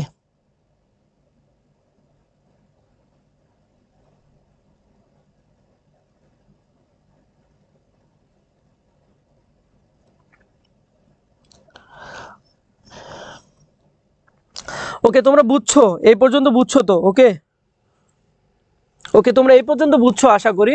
আমরা হচ্ছে 2 নম্বর প্রশ্নটার মধ্যে আসি। দেখো যে প্রতি বছর কোন দেশের সরকারের প্রয়োজনীয় যাবতীয় ব্যয় নির্বাহের জন্য প্রচুর অর্থের প্রয়োজন হয়।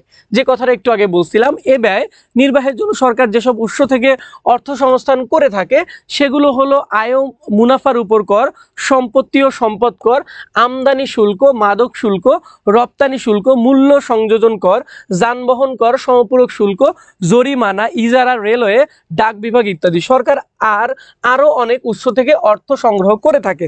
গ নম্বর প্রশ্নটা একটু খেয়াল করি, যে উদ্দীপক থেকে কর রাজস্ব ও কর বহির্ভূত রাজস্বের খাতগুলো চিহ্নিত করো। বলছে যে কর রাজস্ব কোনগুলো, এখান থেকে কর রাজস্ব কোনগুলো সেগুলো তুমি দেখবা। যেমন কর রাজস্ব কি বলতো, আয় ও মুনাফার উপর কর, সম্পত্তি ও সম্পদ কর, আমদানি শুল্ক, মাদক শুল্ক, এগুলো। এবং কর বহির্ভূত রাজস্বের খাত কোনগুলো, কর বহির্ভূত রাজস্বের খাত কোনগুলো, এই যেখানে দেওয়া আছে। এই যে জরিমানা, ইজারা, রেলওয়ে, ডাক বিভাগ ইত্যাদি, এগুলো হচ্ছে কি বলতো, এগুলো হচ্ছে তোমার হচ্ছে কর বহির্ভূত রাজস্ব। আর কর রাজস্ব হচ্ছে যেগুলোতে শুল্ক লেখা আছে অথবা যেগুলোতে কি বলতো কর লেখা আছে। খুব সহজে কিন্তু এখানে উত্তর, আমি সবসময় বলি যে উদ্দীপকে কিন্তু উত্তর দেওয়া থাকে। তুমি যদি উদ্দীপকটা খুব সুন্দর করে পড়ো, দেখো খুব সুন্দর করে কিন্তু উত্তর দেওয়া আছে, তুমি জাস্ট এইটাকে ব্যাখ্যা করবা, তাই তো, ঠিক আছে, তাই তো তুমি জাস্ট ব্যাখ্যা করবে, তাহলেই তো হয়ে গেল। তাহলে দেখো কে পারবা না বলো তো, কে পারবা না, কে পারবা না? এটা তো খুবই সহজ, এটা তো খুবই সহজ, ঠিক আছে, খুবই সহজ, ইনশাআল্লাহ তোমরা এটা পারবা, এটা পারবা। এই ধরনের প্রশ্ন আসলে তোমরা যে লিখতে পারবা এটা আমি জানি। এরপরে আসো যে ঘ নম্বর প্রশ্ন বলছে যে উদ্দীপকে উল্লিখিত কর ছাড়া সরকারি ব্যয়ের অর্থ সংস্থানের আর কি উৎস রয়েছে, মানে অর্থ সংস্থানের আর উৎস রয়েছে। এই যে উৎস বলতে কি বলতো, উৎস আছে, ঋণ নিতে পারে, ঠিক আছে, বলছে কর ছাড়া, কর ছাড়া, কর ছাড়া তুমি কর বহির্ভূত লিখতে পারো, এখানে কর বহির্ভূত লিখতে পারো, বলছে আর কি উৎস আছে, তখন বলছে, তখন তুমি লিখলা যে কি বলতো, যে ঋণ নিতে পারে, ঠিক আছে, ঋণ নিতে পারে, এই ঋণ নিয়ে এই ঋণের প্রকারভেদটা তুমি এখানে উল্লেখ করে লিখলে হয়ে গেল উত্তর। এখন 3 নম্বর প্রশ্ন, তোমাদের নোমান ভাইয়ের নাম আছে এখানে, 3 নম্বর প্রশ্নটা আমরা একটু সলভ করি। যে নোমান একাদশ শ্রেণীর ছাত্র, অবশ্য নোমান একাদশ শ্রেণীর ছাত্র না, নোমান হচ্ছে কি বলতো ঢাকা বিশ্ববিদ্যালয়ের ছাত্র। সে পত্রিকার মাধ্যমে জানতে পারে যে ব্যক্তির ন্যায় সরকারও বিভিন্ন খাতে ব্যয় করে। আচ্ছা, এরপরে দেখো দেশের সুষম উন্নয়ন, প্রশাসনিক ব্যয় নির্বাহ, সামাজিক কল্যাণ, বাণিজ্য চক্র নিয়ন্ত্রণের জন্য সরকারকে ব্যয় করতে হয়। এজন্য অবশ্য সরকারকে কর ও কর বহির্ভূত খাত থেকে আয়ও করতে হয়। তার কাছে বিষয়টি খুব মজাদার মনে হয়। গ নম্বর প্রশ্নটা একটু খেয়াল করি, গ নম্বর প্রশ্নটা একটু খেয়াল করি আমরা সবাই, গ নম্বর প্রশ্নটা আমরা একটু খেয়াল করি সবাই, একটু গ নম্বর প্রশ্নটা খেয়াল করি। ওকে, আচ্ছা আসো দেখি যে উদ্দীপকের আলোকে সরকারের ব্যয়ের বিভিন্ন খাতসমূহ, মানে এখানে উদ্দীপকে তোমার সরকারি ব্যয়ের যে খাত এগুলো দেওয়াই আছে উদ্দীপকে, ঠিক আছে, যে সুষম উন্নয়ন করার জন্য আছে, এটা একটা পয়েন্ট, প্রশাসনিক ব্যয় নির্বাহের জন্য এটা একটা খাত, সামাজিক কল্যাণের জন্য সরকার ব্যয় করে থাকে, বাণিজ্য চক্র নিয়ন্ত্রণের জন্য সরকার একটা ব্যয় করে থাকে। তো এই যে ব্যয়ের খাতগুলো তোমাকে লিখতে হবে, ঠিক আছে, এগুলোকে পয়েন্ট করে লিখতে হবে। তারপর এরপরে কি, সরকারের আয়ের উৎস হিসেবে কর ও কর বহির্ভূত খাতের কোনটির উপর গুরুত্ব দেওয়া উচিত বলে তুমি মনে করো? কোনটার উপর গুরুত্ব? অবশ্যই করের উপর, কারণ কর অনেকে ফাঁকি দেয়। কি দেয় বলো তো? কর কিন্তু অনেকে ফাঁকি দেয়, তাহলে করের উপরে গুরুত্বটা দিতে হবে। অনেকে আছে কি ইনকাম ট্যাক্স দেয়ই না, তার মানে কি বলতো, করের উপরে গুরুত্ব দিতে হবে। এটা তুমি কি যুক্তি সহ বিশ্লেষণ করবা, ঠিক শেষ, মানে বুঝছো তো, তাই তো, বুঝছো? সিকিউ শেষ, সোনার বাংলাদেশ সিকিউ শেষ, ইনশাআল্লাহ তোমরা পারবা। তারপরেও কোনো সমস্যা ফেস করলে তোমরা হচ্ছে এডুকেটমি স্কুলের যে ফেসবুক গ্রুপ আছে সেখানে তোমরা মেনশন কমেন্ট করতে পারো, এরপর হোয়াটসঅ্যাপ আছে সেখানেও তোমরা বলতে পারো, তোমাদের কত কিছু তোমাদের আসলে সাপোর্ট দেই আমরা, ঠিক আছে। ওকে,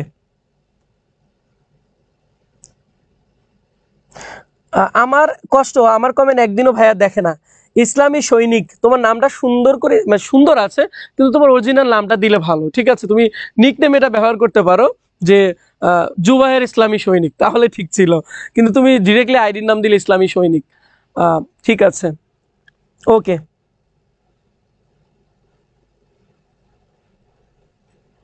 ওকে, ঠিক আছে।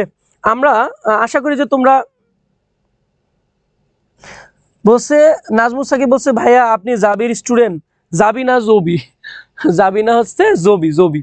ওকে, আচ্ছা, আমরা আমরা শেষ করলাম সিকিউ। আমরা কি করবো এখন বলো তো, আমরা তোমাদের একটা বড় একটা ধন্যবাদ দিলাম, ঠিক আছে, বড় একটা ধন্যবাদ দিলাম। আমাকে তোমরা ধন্যবাদ না দিলেও পারো, ঠিক আছে, আমি যে কষ্ট করে ক্লাস নিলাম, তো তোমরা আমাকে ধন্যবাদ না দিলেও পারো, ঠিক আছে।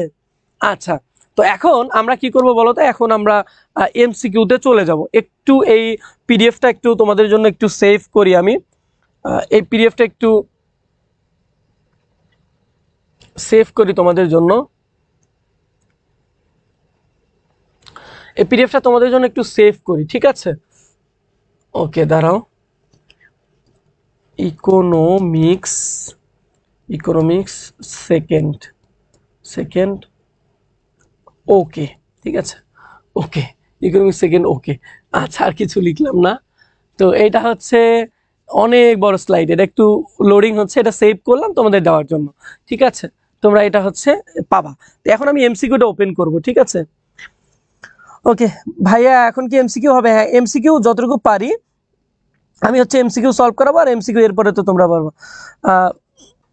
আচ্ছা আচ্ছা, মার্জিয়া তোহা শুক্রিয়া, তামান্না বলছো, তামান্না তাসলিম বলছো শুক্রিয়া ভাইয়া, সুমাইয়া মাহমুদা বলছো ধন্যবাদ ভাই আপনাকে, একদিন কি ক্লাস শেষ নাকি, এখন কি ক্লাস শেষ নাকি? না না, একটু এমসিকিউ সলভ করাবো, ঠিক আছে? এমসিকিউ একটু সলভ করাবো, জাস্ট ধরাই দিব। এমসিকিউ তোমরা নিজেরাই পড়তে পারবা, ঠিক আছে? সিকিউ শেষ, এই উপলক্ষে দ্রুত নির্বাচনটা। আচ্ছা, শুধু নির্বাচন সব জায়গায়, নিশাদ। ওকে, তোমাদেরও অনেক thank you.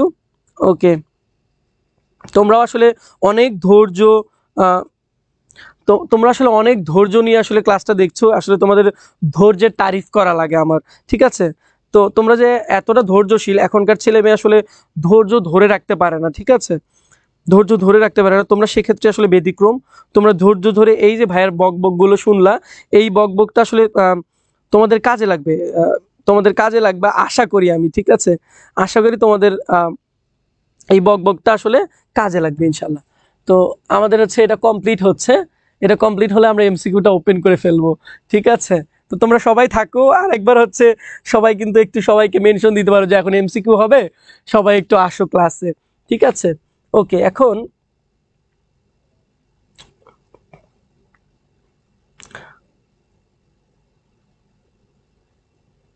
Okay okay MCQ তোমরা নিজেরাই পারবা, এমসিকিউ তোমরা নিজেরাই পারবা। জাস্ট আমি কি করেছি, ওকে, এমসিকিউ তোমরা নিজেরাই পারবা, জাস্ট আমি তোমাদের একটু দেখাই দিয়ে আমি ক্লাসটা শেষ করে দিব ইনশাল্লাহ। আর এমসিকিউ স্লাইডটা, পিডিএফটা আজকে পেয়ে যাবে ইনশাল্লাহ। ওকে, এমসিকিউ এর পিডিএফটাও তোমরা পেয়ে যাবে ইনশাআল্লাহ আজকে। ওকে, আচ্ছা, একটু সময় দাও আমাকে, আমি ওকে, একটু সময় দাও আমাকে, আমি জাস্ট বের করে আমি তোমাদের হচ্ছে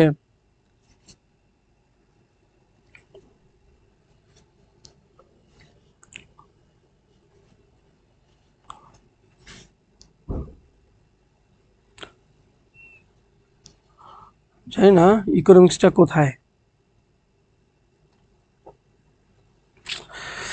তোমরা সবাই আছো তো ইনশাআল্লাহ? তোমাদের ইকোনমিক্সের যে এমসিকিউটা আমি দিব, এর বাইরে কোনো কিছু পড়া লাগবে না, এমসিকিউ গুলো পড়বা ইনশাআল্লাহ তোমরা। ইনশাআল্লাহ তোমরা এর বাইরে কোনো কিছু তোমরা আসবে না, এগুলো পড়লেই তোমাদের ইনশাআল্লাহ কমন আসবে, ঠিক আছে? তো এমসিকিউ হচ্ছে প্রতিটা অধ্যায়ের অনেকগুলো এমসিকিউ আসলে আছে, তুমি জাস্ট হচ্ছে দেখবা আর পড়বা, ঠিক আছে? ওকে, আমি আসলে খুঁজে পাচ্ছি না, আমি খুঁজে পাচ্ছি না, জানি না এমসিকিউ কোথায়। আচ্ছা, ইকোনমিক্স, ইকোনমিক্স, ইকোনমিক্স, ইকোনমিক্স, আয় রে, খুঁজে পাচ্ছি না। ইকোনো,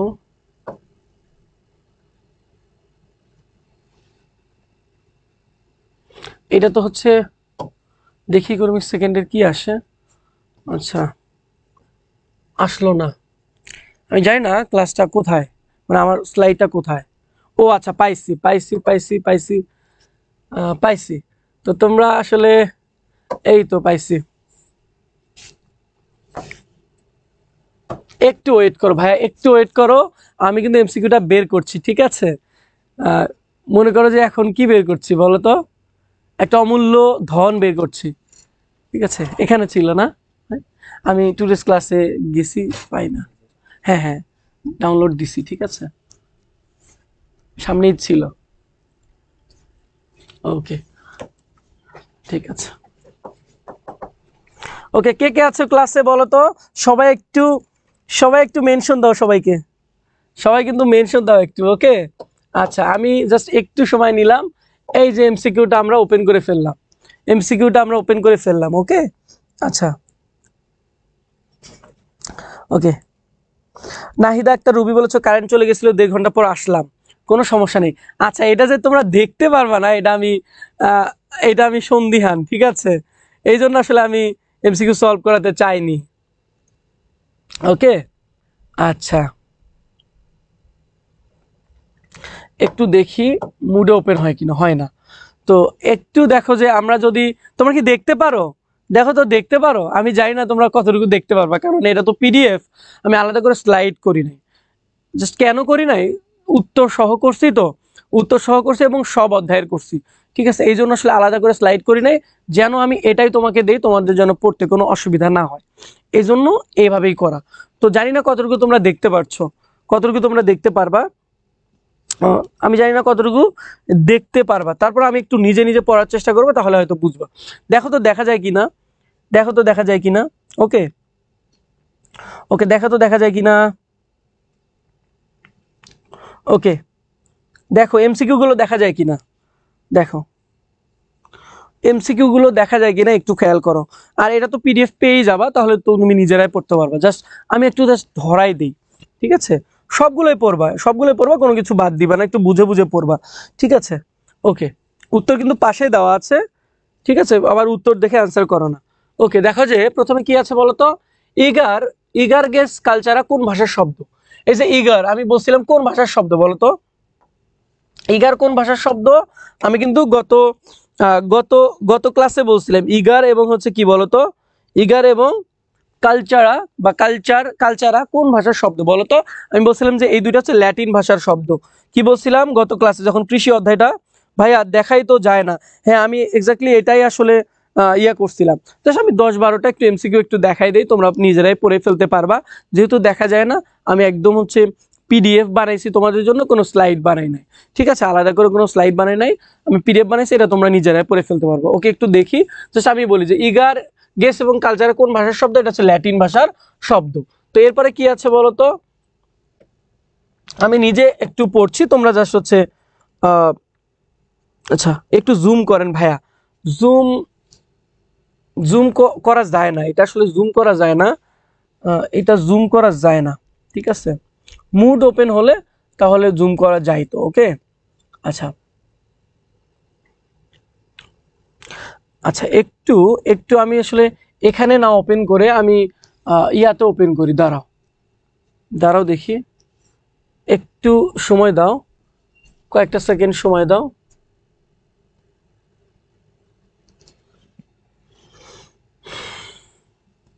ওকে, দাঁড়াও কয়েকটা সেকেন্ড আমাকে সময় দাও, আমি জাস্ট এইটাকে পিডিএফ এ ওপেন করছি। ওকে,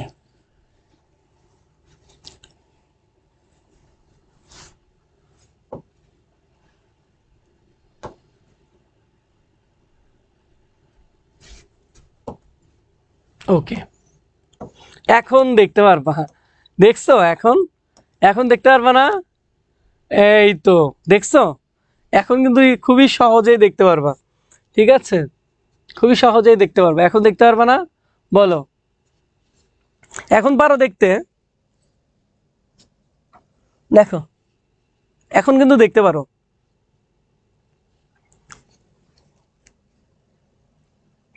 ওকে, কে কে দেখতে পাচ্ছ বলো।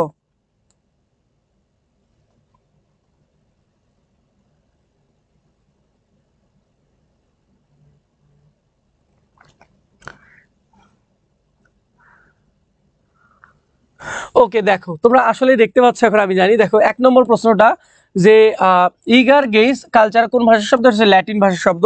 তোমরা আমার সাথে সাথে পড়বা আর অ্যান্সার করবা।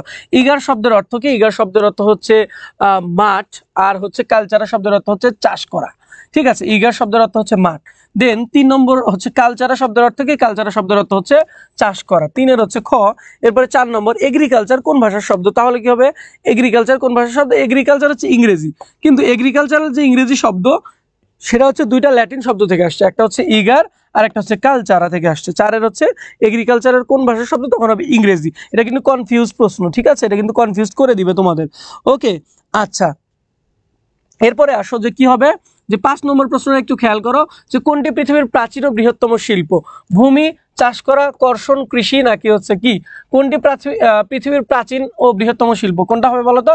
এটা হচ্ছে কৃষি হবে। ওকে, এরপরে আসো যে 6 নম্বর, ওই যে কৃষির প্রথম আবাদ শুরু হয় কোন দেশে?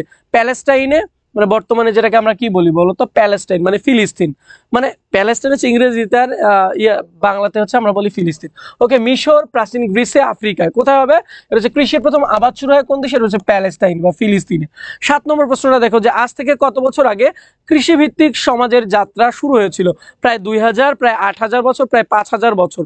কত বছর আগে হবে? প্রায় 8000 বছর আগে কৃষিভিত্তিক সমাজের যাত্রাটা শুরু হয়েছিল। 7-এর হচ্ছে খ। এরপরে 8 নম্বর, কোনটির মধ্য দিয়ে মানব সভ্যতার যাত্রা শুরু হয়? সেটা হচ্ছে কি বলতো? অবশ্যই কৃষির মধ্য দিয়ে। আমরা জানি যে আগে মানুষ কি ছিল বলতো? যাযাবর ছিল। যখন আসলে কৃষির জ্ঞানটা মানুষের মধ্যে আসে তখন থেকে মূলত কি বলতো? তখন থেকে মূলত আসলে মানব সভ্যতা মানে মানুষ আসলে সভ্য হওয়া শুরু করে।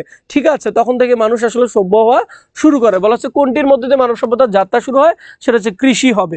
ঠিক আছে, কি হবে বলতো? কৃষি হবে। ওকে, 8 হচ্ছে কি হবে? 8 হচ্ছে ঘ হবে, কৃষি। এরপরে আসলে যে 9 নম্বর, কৃষিকাজের সাথে যুক্ত ব্যক্তিকে কি বলে? শ্রমিক, মহাজন, ক্ষেত্রকর, ভূস্বামী। কি বলে? মহাজন। ওকে, এটা কি বলে? ক্ষেত্রকর, সরি, ক্ষেত্রকর। কৃষিকাজের সাথে যুক্ত ব্যক্তিকে কি বলে? ক্ষেত্রকর। এবার 10 নম্বর, পৃথিবীর সবচেয়ে পুরাতন শিল্প হলো কৃষি। কে বলেছেন এই কথাটা? কে বলছেন? এখন হচ্ছে R.L. কোহেন। পৃথিবীর সবচেয়ে পুরাতন শিল্প হলো কৃষি, এটা কে বলছে বলতো? R.L. কোহেন। এরপরে 11 আসো, কোন কাজের সাথে প্রাকৃতিক পরিবেশের বিরাট যোগসূত্র রয়েছে? কোন কাজের সাথে প্রাকৃতিক পরিবেশের বিরাট যোগসূত্র? যে প্রাকৃতিক পরিবেশের উপরেই মূলত কৃষিটা নির্ভরশীল, তাহলে উত্তর হবে কি বলতো? কৃষি। এরপর আসো 12, সোনিয়ার বাবা তাদের জমিতে ধান, পাট ও নানা রকম শাকসবজি উৎপাদন করে। সোনিয়ার বাবার পেশাটিকে কি নামে আখ্যায়িত করা যাবে? অবশ্যই কৃষি। এগুলো কিন্তু সহজ প্রশ্ন, কিন্তু মানে একটু পরে দেখবা যে সেগুলো কি আছে বলতো? বহুপদী আছে, উদ্দীপক আছে, তো এগুলো কিন্তু কঠিন লাগবে। যেগুলো সহজ সেগুলো একটু বুঝে বুঝে পড়বো। বহুপদী সমাপ্তি সূচক প্রশ্ন, উত্তর আধুনিক কৃষির সাথে। আচ্ছা, এটা হচ্ছে একসাথে হয়ে গেছে। এই যে এইটা হচ্ছে প্রশ্ন যে আধুনিক কৃষির সাথে যুক্ত বিষয়গুলো কি? আধুনিক কৃষির সাথে কি কি যুক্ত? উপসি প্রযুক্তি, অবশ্যই উপসি প্রযুক্তি। কীটনাশক ব্যবহার, এটাও যুক্ত। উৎপাদন কৌশল, অবশ্যই যুক্ত। তাহলে তিনটা যদি যুক্ত হয় তাহলে উত্তর কি হবে? উত্তর হবে হচ্ছে ঘ নম্বর। উপসি প্রযুক্তি কি? গতকালকে ক্লাসে আমি পড়াইছিলাম যে উপসি প্রযুক্তি, কীটনাশক ব্যবহার এবং উৎপাদন কৌশল তিনটাই হচ্ছে আধুনিক প্রযুক্তির সাথে যুক্ত। তাহলে ঘ নম্বর হবে উত্তর। এরপরে 14 নম্বরটা একটু খেয়াল করি যে কৃষির মূল লক্ষ্য কি? কৃষির মূল লক্ষ্য হলো শিল্পের প্রয়োজনীয় কাঁচামাল সরবরাহ, শস্য উদ্ভিদ উৎপাদন, খাদ্য উৎপাদন। মূল লক্ষ্য কি? তিনটাই তো, তাই না? যে শিল্পের প্রয়োজনীয় কাঁচামাল সরবরাহ করে, শস্য উদ্ভিদ উৎপাদন করে এবং খাদ্য উৎপাদন করে। তাহলে 1 2 3 ঘ নম্বর হবে উত্তর। 14 কি হবে বলো তো? ঘ হবে। 14 ঘ হবে। ওকে, দেখা যায় তো, দেখা যায় তো, বলো তো কে কে আছো ক্লাসে? তোমরা ক্লাসে অনেকে নাই, তোমরা কমেন্ট করছো না, তাহলে আমি ক্লাস কেন নিব এখন? বলো, বলো।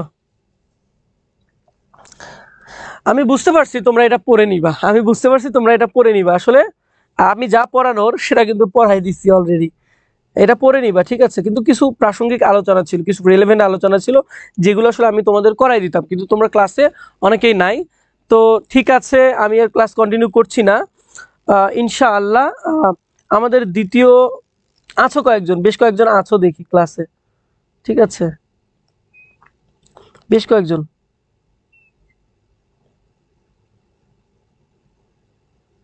ওকে, ঠিক আছে, আমি আর ক্লাস কন্টিনিউ করছি না। ওকে, আমি আর ক্লাস কন্টিনিউ করছি না, তোমরা ইজিলি এই এমসিকিউ গুলো পড়ে নিতে পারবা ইনশাআল্লাহ। তো আমি দরকার হলে এই এমসিকিউর উপরে কিছু প্রত্যেকটা অধ্যায়ের কিছু এমসিকিউ সলভমূলক কিছু একটা ভিডিও দিয়ে যাব ইনশাআল্লাহ। তো তোমাদের আর আসলে তোমাদের সাথে ইকোনমিক্স ফার্স্ট পেপারের আগে আর ইনশাআল্লাহ লাইভে দেখা হবে না, মানে লাইভ ক্লাসে দেখা হবে না। তো সবাই ভালো থাকো এবং দ্বিতীয় বছরের পরীক্ষা সবাই ভালোভাবে দাও। সবার একটা জোস একটা পরীক্ষা হবে, আশাবাদী আমি। কোনো সমস্যা হলে অবশ্যই এডুকেটিভ স্কুল নক করবা, আমাকে নক করবা, আমি আছি ইনশাআল্লাহ। সবাই ভালো থাকো, সবার পরীক্ষা ভালো হবে, দোয়া করি। আসসালামু আলাইকুম সবাইকে।